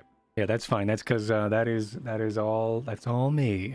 I have the ability to potentially supposed to unlock. Yeah. Things. Yeah, I just saw a bit unlock. Okay, Okay, cool. that's perfect. All right. So it's just a bug. That's good to know. Yep, good to know. All right. So is everyone back? Although I do feel like I am in GM mode. Very nice of you to Because I can see open say library and stuff. that. You are. Why are you the GM? I'm the GM. How about now? I still have open library and stuff like that. What the hell? What if I do this? And this? That's a cutscene and exploration You mode. still have the library? Press O. I think it's O or L. B. Maybe it could just be a visual bug because I Yeah. can't pull out the light.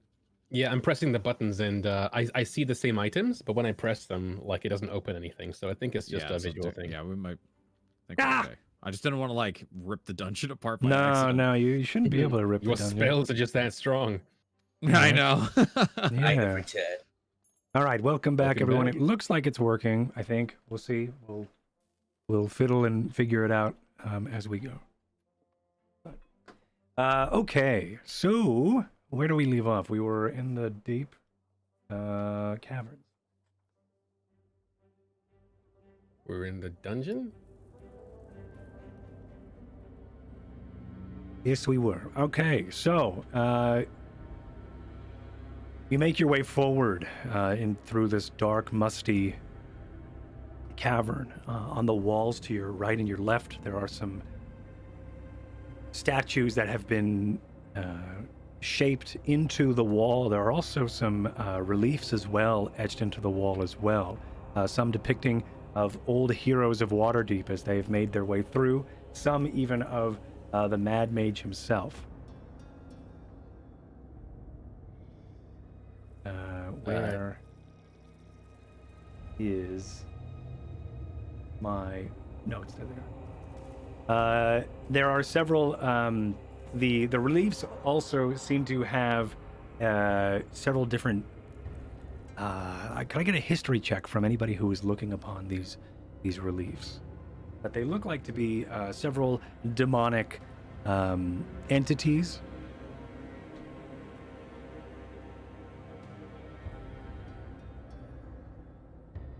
More like that. 18. 18, okay. So with an 18, you probably know.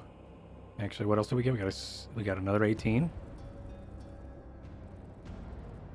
And so with the 18, you probably understand that there is a Balor, a Balgura, a Chesme, a Chasm, a Dretch, a Glabrizu, and two other demons are just kind of like they are at least on this wall. On the southern wall, there is a Vrock, a shadow creature. Looks like they're trying to command the Vrock into doing something. And then also a laughing Yochlol, like this blobby demon that can change its form. And that's just on these reliefs as they are etched into the walls here. Can we surmise what this means? Can you? Well, I'm going to say that this is just a big old list of people I need to defeat down here. Quite possibly. If these are the reliefs of people who have survived this cavernous dungeon, they seem to be far more qualified than, well, a dragon born, a human, and two people of the shorter stature. Wait, what? Wow. I mean, let's not be too terribly high in mind. Your nickname is the adequate. Say, didn't two people come through here? Are there any signs of their venturing forth? Yeah, there was those two people that were just that just came through like 20 or so minutes ago. Make a survival check to see if you can start to track them. Survival. Mm-hmm. Not my strongest suit. But today, I rolled a 20. Not today. But if it was me. Yeah. Yeah, you see that there are maybe in some of the silt or the dust below at your feet there is a looks like there are tracks and tracks of loose dust that have kicked towards the southern wall. Question. Answer. Guldruk. Uh-huh. Do you know anyone, actually, does anyone know anything about perhaps the dead or the undead, for that matter? No. Well, I know that the dead are no longer living. Right, because there's bones over there, I just don't want it to get up. As you approach the bones, you start to see that it has large eyes that look like they would have been bulbous. It has a long protruding beak and these large wings. And if you were to measure out the skull of it, it looks like it could be maybe something definitely avian, a bird-like creature of some sort. Humanoid. Correct. Hmm. You mentioned, DM, you mentioned that we noticed some something along the south wall. This is the south wall here, yes? Yes. So you said that like dirt was kind of going towards one part of the south wall. Yes. I'm trying to rotate my camera, and it's not letting me. It's Q and D. Oh. Oh. Silly me. That helps so much. Thanks, Meyer. You're welcome. Thank you, Meyer. Yeah, so on the... One sec. Yeah, they're the with the 18, you see that there's like this loose tracks or like the loose dirt has been kicked towards this wall. Towards right over right here. This portion of wall does not look like the rest. It doesn't indeed. Perhaps move a statue. Dwarf, you're ridiculously strong, aren't you? Aren't Yeah. you kind of good at smashing rock? Wow. Well, I mean, well, I believe our dwarven friend here is having an intimate moment with the wall. I flew. Everyone Could you, look away. Is that a dwarven thing? Yes, everyone give him privacy. Everyone turn around. I'm not familiar with dwarven customs. Does this happen regularly? You're casting meld with stone. right? Yay for 2E. Can you give me my character back? What happened? He went flying off the screen. Oh, he's right here for me. Oh, all right. So yeah, I'm gonna check for. Yeah, use my perception Okay. to check the doors, see how it would open. Yeah, sure. Go ahead, and it will be an investigation. Oh, not perception. Perception would be if you're to spot something, but if you're searching for something, it would be an investigation. Like if you were to notice something without the intention of looking for it, that would be a perception. But an investigation would be I am actively searching. I thought to see traps and stuff, it would be perception to crap. Okay. Yeah, it would be perception if you were stumbling onto one. But if you were actively looking for a trap, it would be investigation. Mr. Guldruk, might you Yes. perhaps place your hand on that wall? I could. Very well. Oh, is he all done? Yeah, there's The dwarf no is all done. viscous fluid left behind on this wall, is there? Perfect. No, I was just looking at it. Does the wall feel like anything to him, GM? As you approach the wall, there is a little bit of a breeze you can feel. You move the... you do have a torch? I do. Yeah, so you move the torch close and you could see that there is a little bit of a breeze coming from it.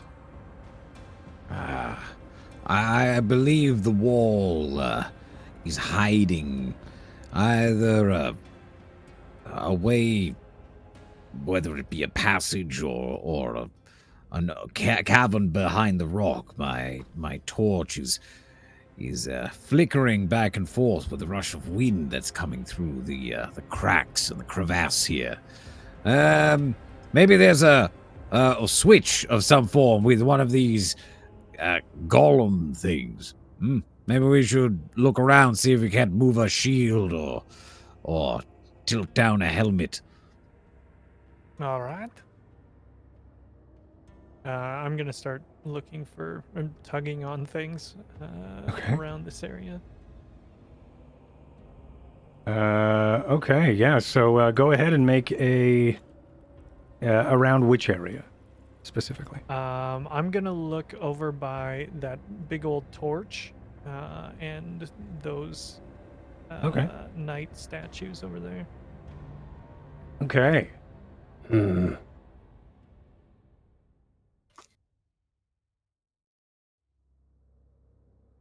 Perfect. Okay, so when you...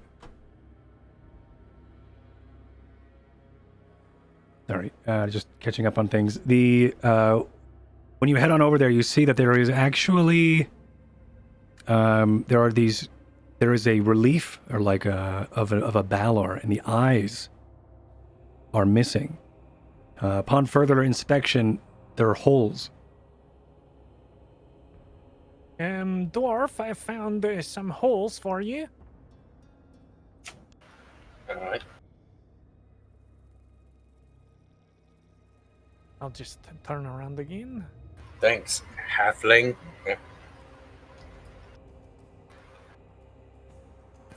John, Fulgrim, John. All right, I'll get the hang of your name as soon as you do very remarkable things such as myself.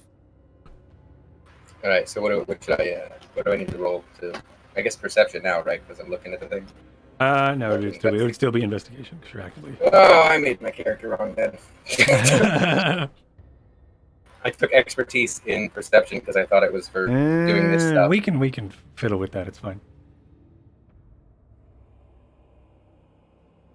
Staring at the wall still, I close my eyes, and when they open again, there is a thin, glowing membrane over them, as if I have multiple eyelids.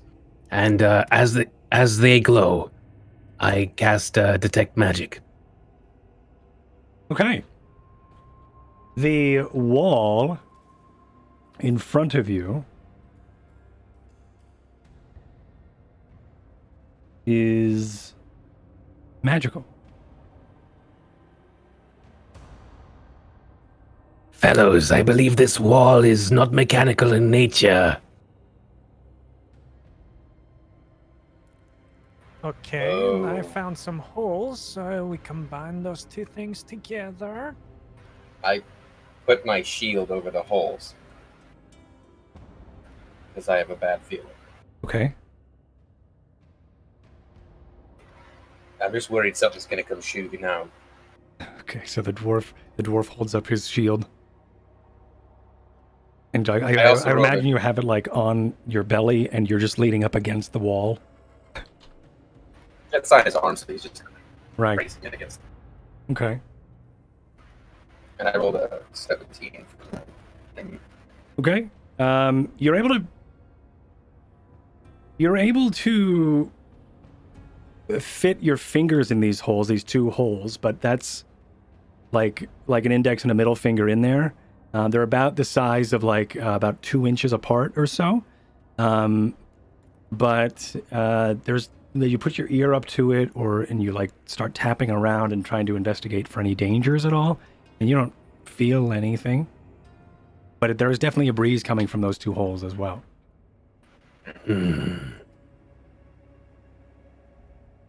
Odd. Guldruk, was it? Yes. What do you make of this? Well, it looks like it's a wall that has maybe there's a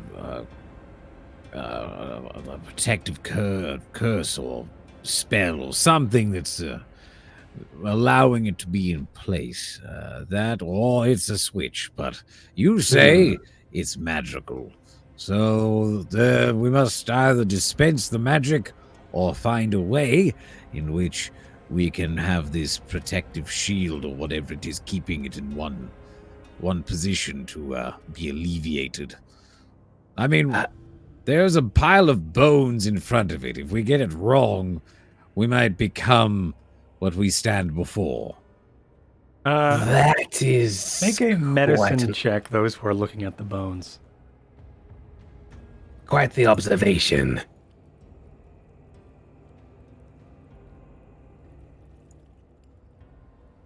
I love the dice all over the board. I rolled a 17 in medicine. Nice.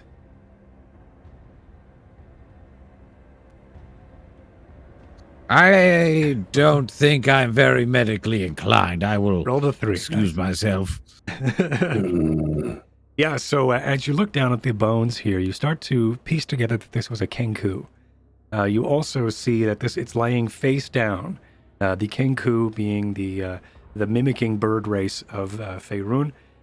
They stand about 3 to 4 feet, and the its wing is out. One has its curled wing underneath it, or at least it looks like that, and one, its right wing, is outstretched, and it looks like its index finger, if it had that, or like the bones, seem to be looking like in the best way possible, pointing toward this door that you would think, this wall, excuse me.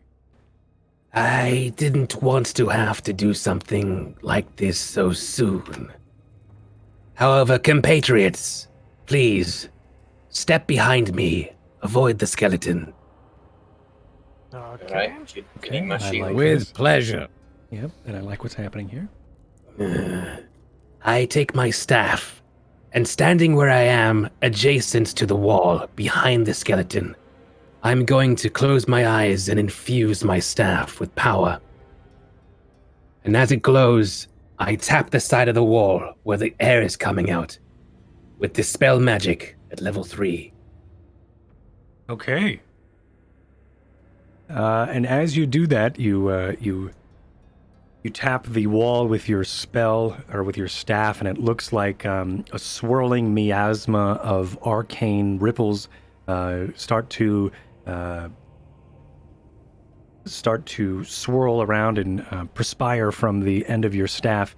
And as you draw it closer, the breeze and the crack between these two walls, or whatever it may be, this arcane solidity that is there, starts to then inhale or breathe in the vapors that come off of the staff, and as it does, it starts to then erode from the inside, as if you are looking at millions of years of erosion happening right before your eyes, as this bas relief, relief of these demons start to peel open.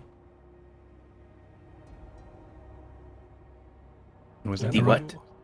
Peel open into a cavern. Remind me, because Maya's memory is worse than Vin's. Okay. what demons were on that relief? What a great question. Those demons were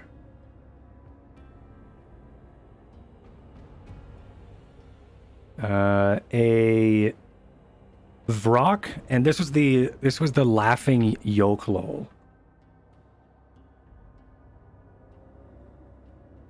The changeling demon of putrid liquid essence. Okay. After dispelling the wall, compatriots, if you don't mind, I will maybe trail behind. I'm a bit spent after that. Of course. When you're ready, I'll head down. Unless you want to check down the rest of this hole first. The illusion should be dispelled now for quite a while, if you do want to check down the stairs instead. I think if we've already gone to the trouble of dispelling the wall, probably be best to capitalize on its absence. Agreed. We will head down. All right. Now let Curious me... about the Yeah? about the machinations of this puzzle. Uh-huh. Now that we're inside the passageway, are we able to see if there was any other way this could have been opened? No. Not Okay. from where you were. There wasn't any other switches or anything that you could see visibly. Right. Okay. I rolled a perception of 16. Okay. So you make your way into... Making my way. Making your way into this room, or down these caverns here. Nice. Down into these caverns. It's there is a smell of sewage and rot and water that seems to be breezing up towards you. There's a little bit of a putrescence as well. It is dark down here, obviously. There are no lights, and you hear What was that perception you made? 16. You hear a bubbling up ahead. I can see what I think it is from here with my. Uh-huh. I think there might be a slimy creature or something like that over there. I see something bright green. Be alert. I do see it. Jean-Pierre will take out his sword. Okay. The ooze. I'm sorry. I'm trying to figure out this. Guldruk, are you a Yes. close range skirmisher or do you stay back like I do? I do like to keep my distance.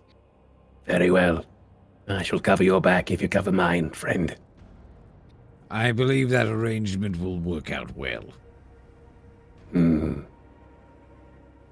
Jean Petite, if you back me up, I'll keep you safe as well. All right, and I don't need your help, of course, but I will welcome someone to also fight to gain glory for themselves. They start to do the dwarven equivalent of a haka dance, basically, as they start to rage. Nice. Okay, let's go ahead and this thing, as you start to stomp around in, there actually is water down here, which I think I have to activate. Is the water deep? It's not even showing. That's a good one. That's I'm a very good glad that we are very tall. There we go. Perfect. Yes, there's a little bit of water down here, and as you start to splash around and start doing this, you're starting to get into this like ritualistic rage.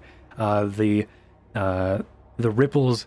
Those of you who are watching see the ripples from the dance, or at least the commotion from your new dwarf friend start to, once it reaches and splashes against this glowing ooze, the thing starts to it snaps to alert and looks like that it looks over and notices you. I'm gonna need you all to roll initiative.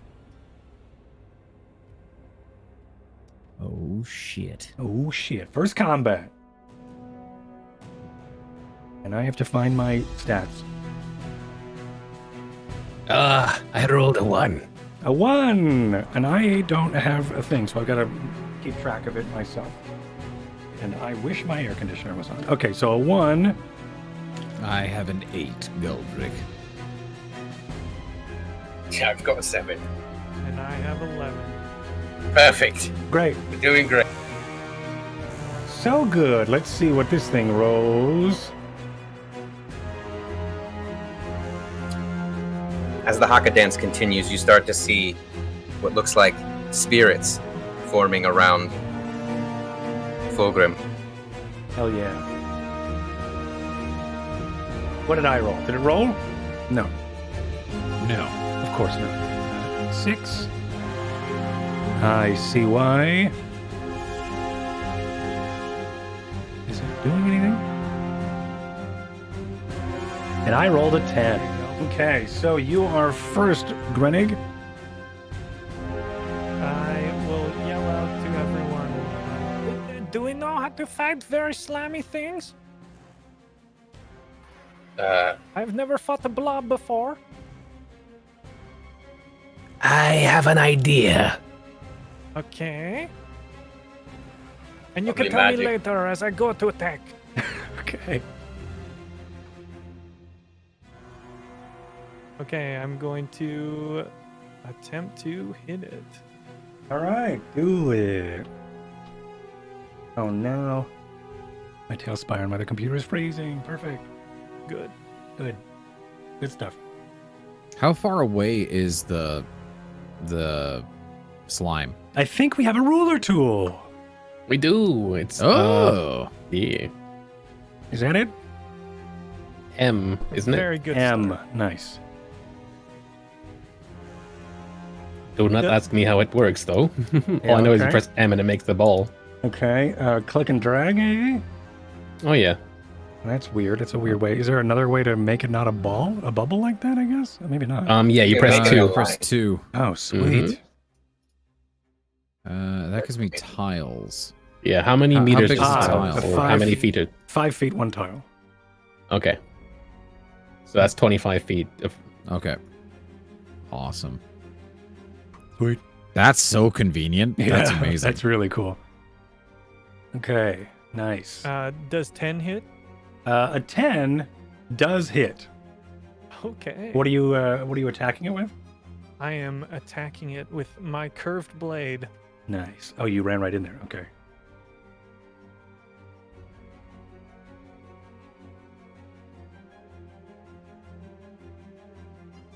For 11 damage.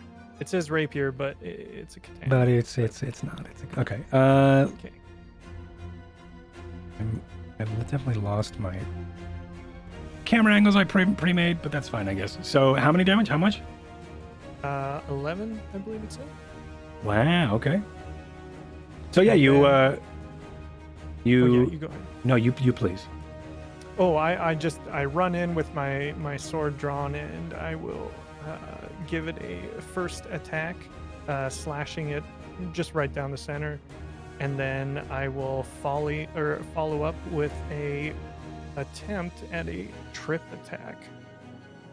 I will attempt to trip this blob. Okay. Where is it here? It's as yeah. You continue. Never.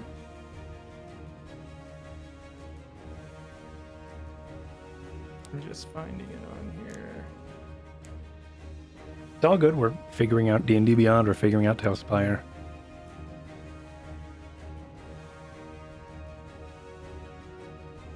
Okay, I guess it's just when I hit with a weapon attack, I Okay. can expend it. So I'll try it on this one anyway. Oh wait, you guys said that you do range, so never mind. I will not do that. Okay. Hey, you know what? We're all a new party. I'll forget things right away as Jean Petite, so I will do it. Okay. And yeah, and Jean Petite will also Uh, probably show off too. Yeah, exactly. Yeah. Okay, so I'll attack again. And if I hit with a 16, which I should, You have +8. That makes sense. Yeah. yeah. So it does first my 1d8 damage for 15 damage, and now the trip attack. I can expend 1 superiority die, and I add that to the damage roll, and then the creature has to make a DC 16 strength saving throw. Okay, it's gonna be hard for me to make a saving throw when I'm dead. So. Oh my god! There we go. Yep. So explain how do you kill this? So I'll do that first, like run in, do a sweeping attack across its midsection, and then the final strike is just an overhead slash, just cutting it right in half. Nice. You run in there, you splash the splashing at your feet as you run in there, and you swipe down with your sword, and the blade cutting through it as the thing like opens up and peels from the cut, and then it reels back to like try to attack you. But as it does, you already are using the momentum to cut downward at it, and you like cut it again as it, and there's a moment where where it's still a piece of this ooze, but then it just sinks and disappears into the ripples of the water that's all around you. Oh. You have defeated the creature. Nice. Okay, don't worry. I did it Well done. already. Yep, all right. They start to try and calm themselves down. Yeah. And then it attacks you. Let me get rid of it.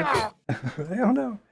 It's at this moment though when you are you're like breathing, like you're trying to catch your breath. You notice that what the bubbling was this thing was actually there was something underneath it.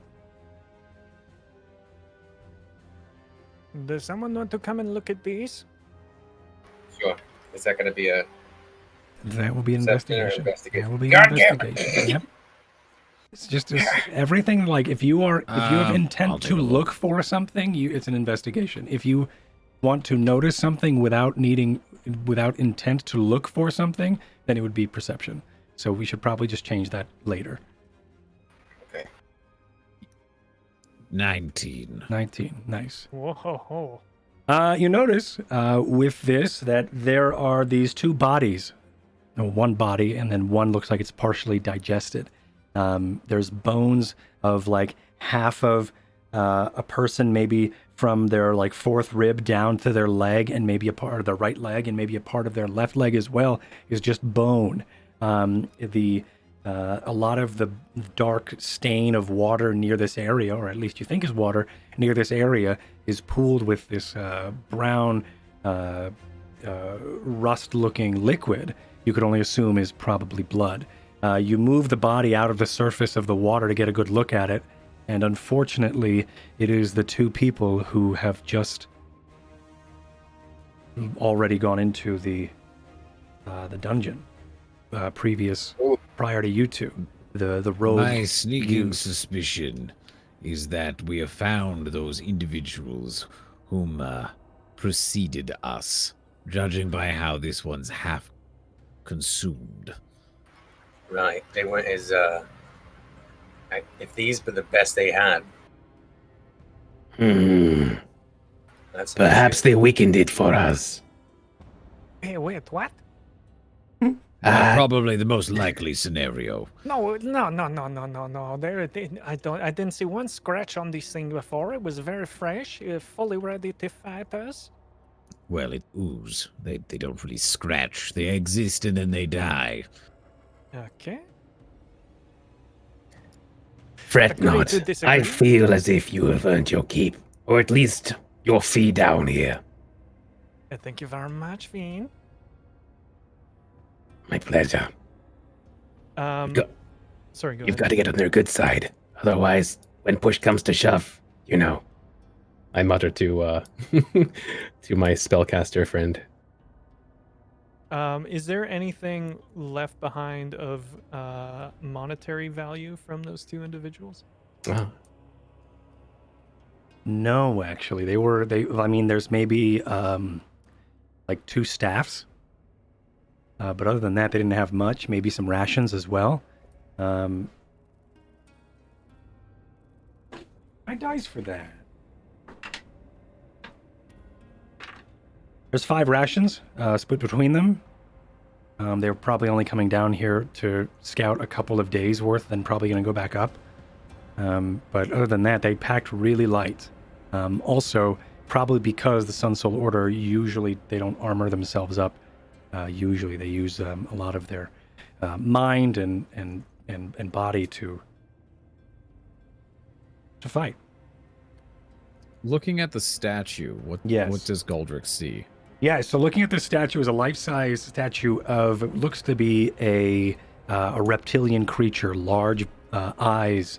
It has a fan of spines down its neck, like a largemouth bass, but also standing on 2 hind legs. It has the water at your feet, like I said, still kind of smells. It's up to its chest in this in the liquid down here. There is a dim purple radiance coming from the statue. You also notice that that the head of this statue is completely spun around from the body. Can I grab the head and try and rotate it back towards the way it should be facing? As he does this, I take 5 steps back. Okay. Yeah, so when you go to rotate the head, you start, there was a, give me a strength check. See if you break it. Whoops. Hold on. There.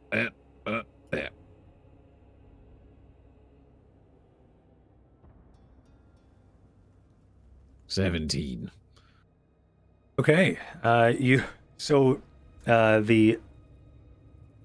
The eyes are that I forgot to mention are these dark, looks like to be a glassy orbs of this large, like reptilian creature. You then go with a 17. You said you go to unscrew this or turn the head, and it jostles for a moment, and then it's with a squeak. It starts to. You are able to actually unscrew the head from the shoulders of this creature. It does look like it has like threads, like a screw would, and you are able to just take the head off. As you do, down within the shoulders, or like the hollow screw area, there is an old stub of a candle that looks like it was once lit before. So, like, if you were to, the neck hole would be like a hollow screw or a hollow bolt, and in that hollow bolt is it rests like an old melted candle that is caked into the bottom of it. It could probably has maybe another hour or two of life in it if you wanted to try to light it, but the wick has been cut away. I attempt to light the wick with my torch. Okay. It is hard to do. It looks like a lot of people have tried this before. The heat from the torch starts to melt a lot of the candle away before you can get to the wick. But for a brief moment, it does take a lot, and you lose a lot of wax, but you are able to finally get enough wick to catch with the torch. Once it's lit again, I screw the head back on. Okay. So you screw the head back on, and as you do, it slowly starts to focus. I guess like the light that is as it gets closer, and it starts to take more light behind the eyes of this black, the black glassy eyes of this thing, of this reptilian creature, and you screw it just right. And now there is a candle inside this statue. As it kind of looks, and the eyes start to flicker every once in a while with the candle beneath. I look towards the wall that the statue is facing, if there is a wall. Okay. Is the statue projecting something through the light, through the those gem eyes?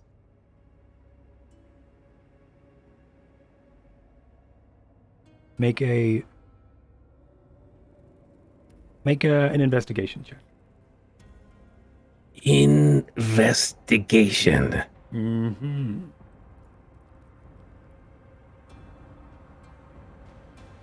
I rolled a 6.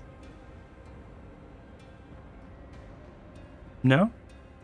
I can't see anything. It's too dark.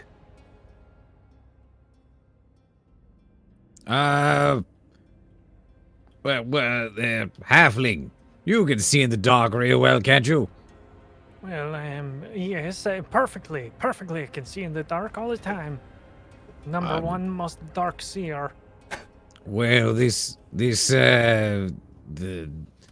candle that's illuminating the eyes might be casting something somewhere, but it might be just so dim since this candle is so old and so short. Can you see anything cast along the walls, or a passage open, the ground give way? Anything? Let me go ahead and I'll have a quick look. Investigation. As he's investigating, I want to look at the wall just next to me. The water line. How high has this water ever gone?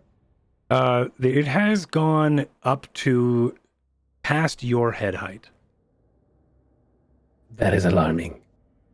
I'll let the others know. Can I roll to see if I can see the light? See what? With the light. To see. I'm sorry, you were cutting out. What the light is doing, like what they were basically rolling the same thing that Jean's rolling. Yeah, if you'd like. I got a 9, by the way. Okay, not much, nothing.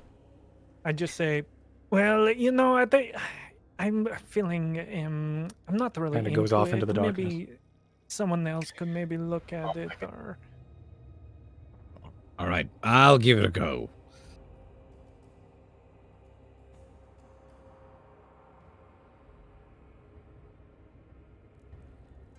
At this point, I think it's maybe a bit too dim. Yeah. You could only, after all of you are just like, there's got to be something, but you're looking. Some people walk all the way over to the wall back there and look for anything, and I think the candle is just too dim. Yeah, I'm seeing about the exact same. There are lanterns around. Is it possible that we can replace the wax inside the statue with the wax from the candles around? You wouldn't recognize this Vin as a Sassawagan. This creature. Wasawagan? Sassawagan. What is a Sassawagan? It's the am I even pronouncing it right? A Sawagan? They're like Wagon, yeah. Sawagin. It's a water genie. Yeah, no one knows. No one knows how to pronounce it. It's like a deep sea murloc. Got like the big creepy eyes with the spine for a mohawk kind of thing. But they're like the D&D murloc. No, so it's not the. So it has like these the giant big thing, black yeah. eyes, but these big black eyes are they're just black glass or dark glass, and behind it you could see the flickering flame that is starving of oxygen I see. and wax. DM, I have a candle. Can I just replace the candle? Sure. All right. I will hand Guldruk a candle. Okay. Try putting this in there. It's a fresh one. I unscrew the head and light the candle with the already lit one and put the newest candle back into the statue and screw the head back on. Yay, Dungeoneer's kit. Okay. Is it any brighter? It's much brighter. It is much brighter. Go ahead and make an investigation check, everyone. Jean Petite has gotten bored by this point and is just kind of swinging his sword around in the dark.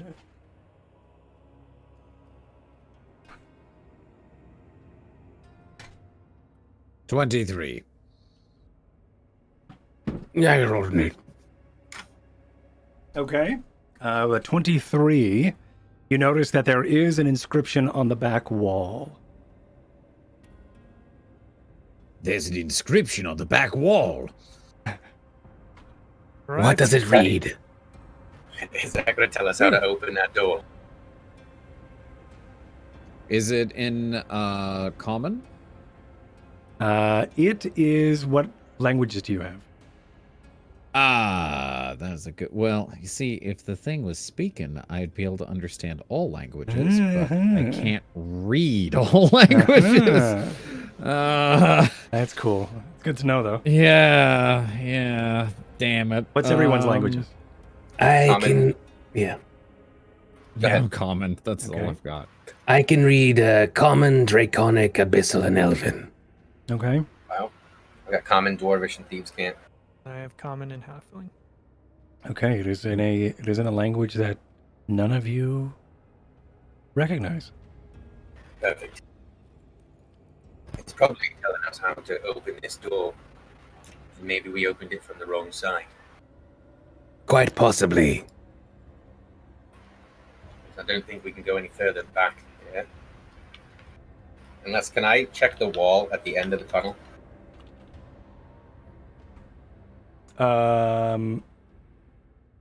Yeah, you can. Sorry, And my maybe multi. hashtag torch? Oh, I can't see that. My multi. Oh, sorry. Hold has been broken. on. I do know abysmal and undercommon. I just found Okay. that. Ooh. Okay, Abyssal and Undercommon. Those are both not the languages. God damn that it. this All right. is. But that's also good to know. Secret inscriptions are great and all, but have you ever seen how cool your weapon looks when you slash water?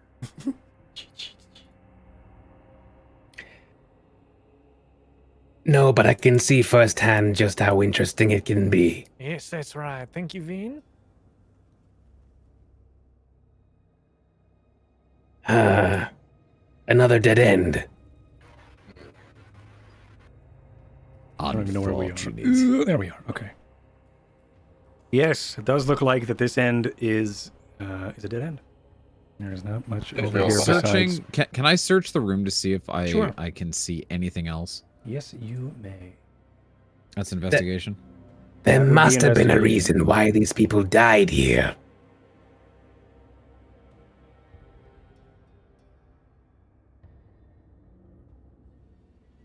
I have probably found absolutely nothing. What did you roll? I was 7. 7. Yeah, nothing. Hmm. Oh my god. Make an Arcana check. I guess really everyone. We're all level 5. Yeah, make an Arcana check, everyone. Probably all noticed or seen this before.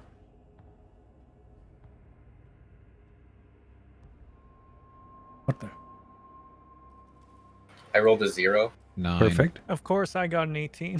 Perfect. 25. And the Natural 20 20 plus 5. Right, well, the natural 20 does it.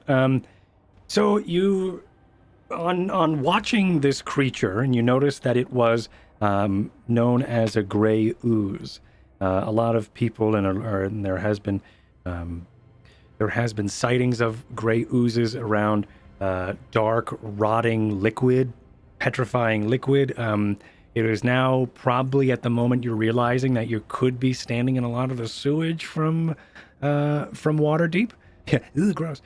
Standing in the sewage from Waterdeep, but also you start to have this epiphany that these gray oozes are known to also lure people into dark, dank corridors and hallways to devour them. They do have a psychic ability that could have very much influenced really anyone's mind, especially someone who could have been those two youthful students of the Sun Soul Order. I have a feeling that this was a trap set by, of all things, the slime. How about we collect some of these remains so that we might let whoever sent them down know of their fate and proceed? Great idea. And you go ahead and do that, and I'll check the hallway. I will cover him. I will take a piece of their robe and fold it and put it in my satchel. Okay. Yeah, make sure to put that in your inventory, because I'll probably forget. Forget what? Exactly. Exactly. Okay, so now let's see if I can make this part work. Okay, so up ahead, it actually opens up to be an intersection. There are pillars all over the place, and I've got to see if I can get the right... There it is. Where are we?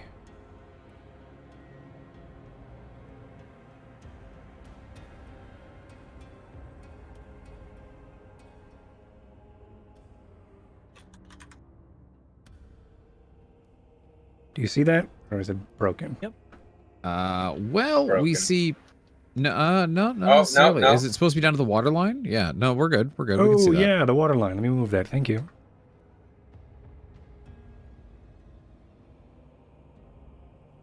Ah, there we go. Yeah, it was just the water was making it look like it Nice. wasn't there. Quick question on D&D Beyond. How do I add an item like What a great Blue Riddle. question. I may not know. Let me see. Oh, I that. think if you go to equipment, there should be a Mhm. cog wheel somewhere. Under is it manage equipment? Yeah. Yeah, so hit manage equipment, there will be add items. And you Okay. just type in an item there and that should work. I think. Yeah, that just opens up a filter, sadly. So I can't like make up D&D something. Beyond. Yes, sir. Oh, I found it. Add custom item. Nice.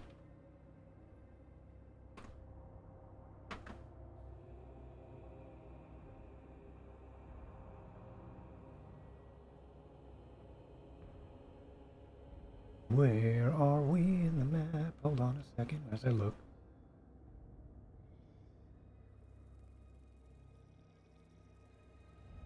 Yeah, so up ahead there is how many? There are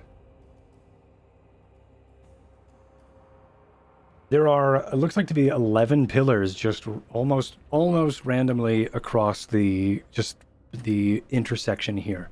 There is a path towards the north, the south, ahead of you, and also right from behind you, from the east. It descends down the stairs into this room. The map is yours. It's many pillars. Would one call it a forest? I'm picking up what you are putting down, my friend.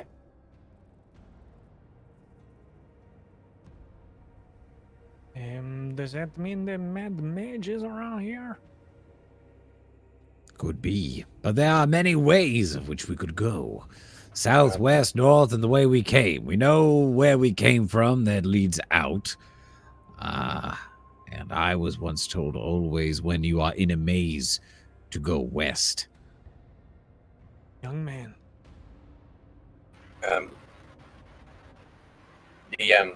Could we see what we see?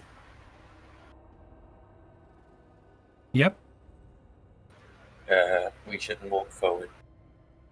Okay, I'll start making my way west. No, we should not walk forward. What? What's that? I say as I start walking forward. Okay, Careful! it's at this moment that you as you go down into this hallway, it looks like these two bulbous, monstrous creatures look toward you, and they've got large, round heads. They're not minotaurs. They've got these large, round heads. These cut noses that look like they're upturned, as well as these very large fangs, and they're covered in hair. And they've got an axe. One of them has an axe. The other one has a shield as well. And they look like they were trying to be hiding behind these pillars. But as you step forward, they both come out. And they go to then attack. But we will see what that is next week when we come into Dungeon of the Mad Mage. But these two beasts go to yell at you down here, and that is going to be us. That's it. That's 3 hours is like flew by, and I feel like Wow, it did, yeah. That was 3 hours? Yeah. Jeez. Yep. Yeah, it was 3 hours. We didn't get very far. There's so much of this dungeon to go. So I mean, like, there is, as long as we're having fun, we've got things to do in here. So, but yeah, I'm really liking the whole Tailspire thing, man. I think once we've gotten It's so more good, of yeah. like the kinks out, that yeah, me too. I think that's the only thing that's really holding us back at the moment is just like, Yeah, how do I roll on Yeah, this? we thing? haven't used it before. Like, I've been building in it, but I haven't like played with it at all live. So we'll get more experience with it, and as we go, it'll the kinks will we'll iron out the kinks as we go. But yeah, that's it. Thank you everybody for stopping by. I mean, like, usually we can go around and be like, this is me, but I mean, we're all streaming on our own channels. Thanks everybody for stopping by today. This was a lot of fun to be able to get back and do some D&D with some friends of mine. The production today was a little wonky, but we will get that figured out when I'm actually streaming on the correct computer. But yeah, we've got a multi-Twitch going, and I'll have the correct link next week. And we can follow along with everybody's perspectives, and as everybody chats with their community and things, and you can join all of their communities as we play. Let's just go around and see how you enjoyed yourselves. We don't need to know where we can find you because we can see that in the multi-Twitch. But yeah, just how did you like today? Was there something you want to see more of, or how is there any notes or anything or whatever? I think the only one, and it was right at the beginning, because we got much better with it, is now that we know that we can move our minis, is trying to make sure that like, if you're going to talk to someone, to face them, just to help people know who's who. Yeah. And then like NPCs as well. Like, we had the people who came in to go down the thing, but we never saw that happen. Saw them. Yeah. Just those little things. Otherwise, I absolutely love what's going on. Sweet. Yeah, I do too. I think it'll be a lot of fun. I always liked playing with like action figures and GI Joes when I was a kid. So this is going to be a lot of fun for me to be like, oh yeah, and start to like really animate these things or puppet these miniatures as we have fun, and figure it out. It's also going to be fun because I don't like I didn't realize how much Tailspire dependent we're going to be. So, which is going to be fine, and it'll just be just a super cool game and how we figure that out. But yeah, I think that's it'll be something that I will make note of when it comes to monsters and things, and NPCs and where they are and stuff like that. Yeah. Yeah, I love it. I think it's awesome. I think the more we use it, it's going to be amazing. I think so. 100%, yeah. Hell yeah. All right. Well, thanks everybody. Thanks for playing with me, and I'll see you all next week. I'm gonna say bye to chat and things. Absolutely. Thank you for Okay. setting the whole thing up, man. Yeah. All right. Happy Take care, birthday, everybody. man. Hey, Yeah, thank once you. again, happy birthday. Hey, thank you. All right. See you, everybody. Bye. Bye. Yeah, We're yeah. gonna See sing ya. to you now, right? Everybody be well. Bye, you too. And I think I'm muted. I think everybody's leaving. Perfect. Hey, everybody! Thanks for stopping by today. Thanks for hanging out. It was we had some bumps and bruises figuring out this whole thing. It was a little distracting for me, but I think we'll get there. We're gonna have a lot more fun with Mad Mage next week as we start to get used to and acclimated to Tailspire, and I start to figure out one, air conditioning in this room because I am sweating, and two, when we figure out just how production works. But thanks everybody for just having a blast with me, and I hope you all enjoyed it, and I'll see you all in the next one. Be well. Thank you everybody for all of the subscriptions and everything today, and the wonderful just the support and all of that. Thank you. I love you, and I'll see you all next time. We're going to do this again every Wednesday, so we'll do this again next week. Okay, that's it. That's all I got. All right, let's go raid somebody. Bye, everyone. Bye. I'm going to go raid somebody. Bye.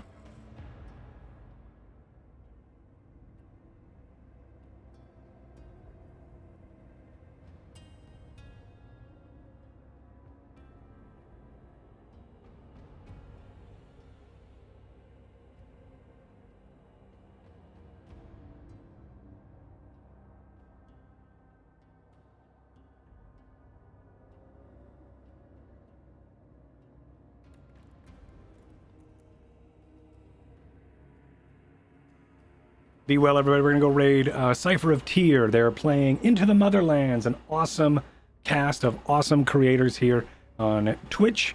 And I'll see you all next week. Go hype the shit out of their show. They're on season 2.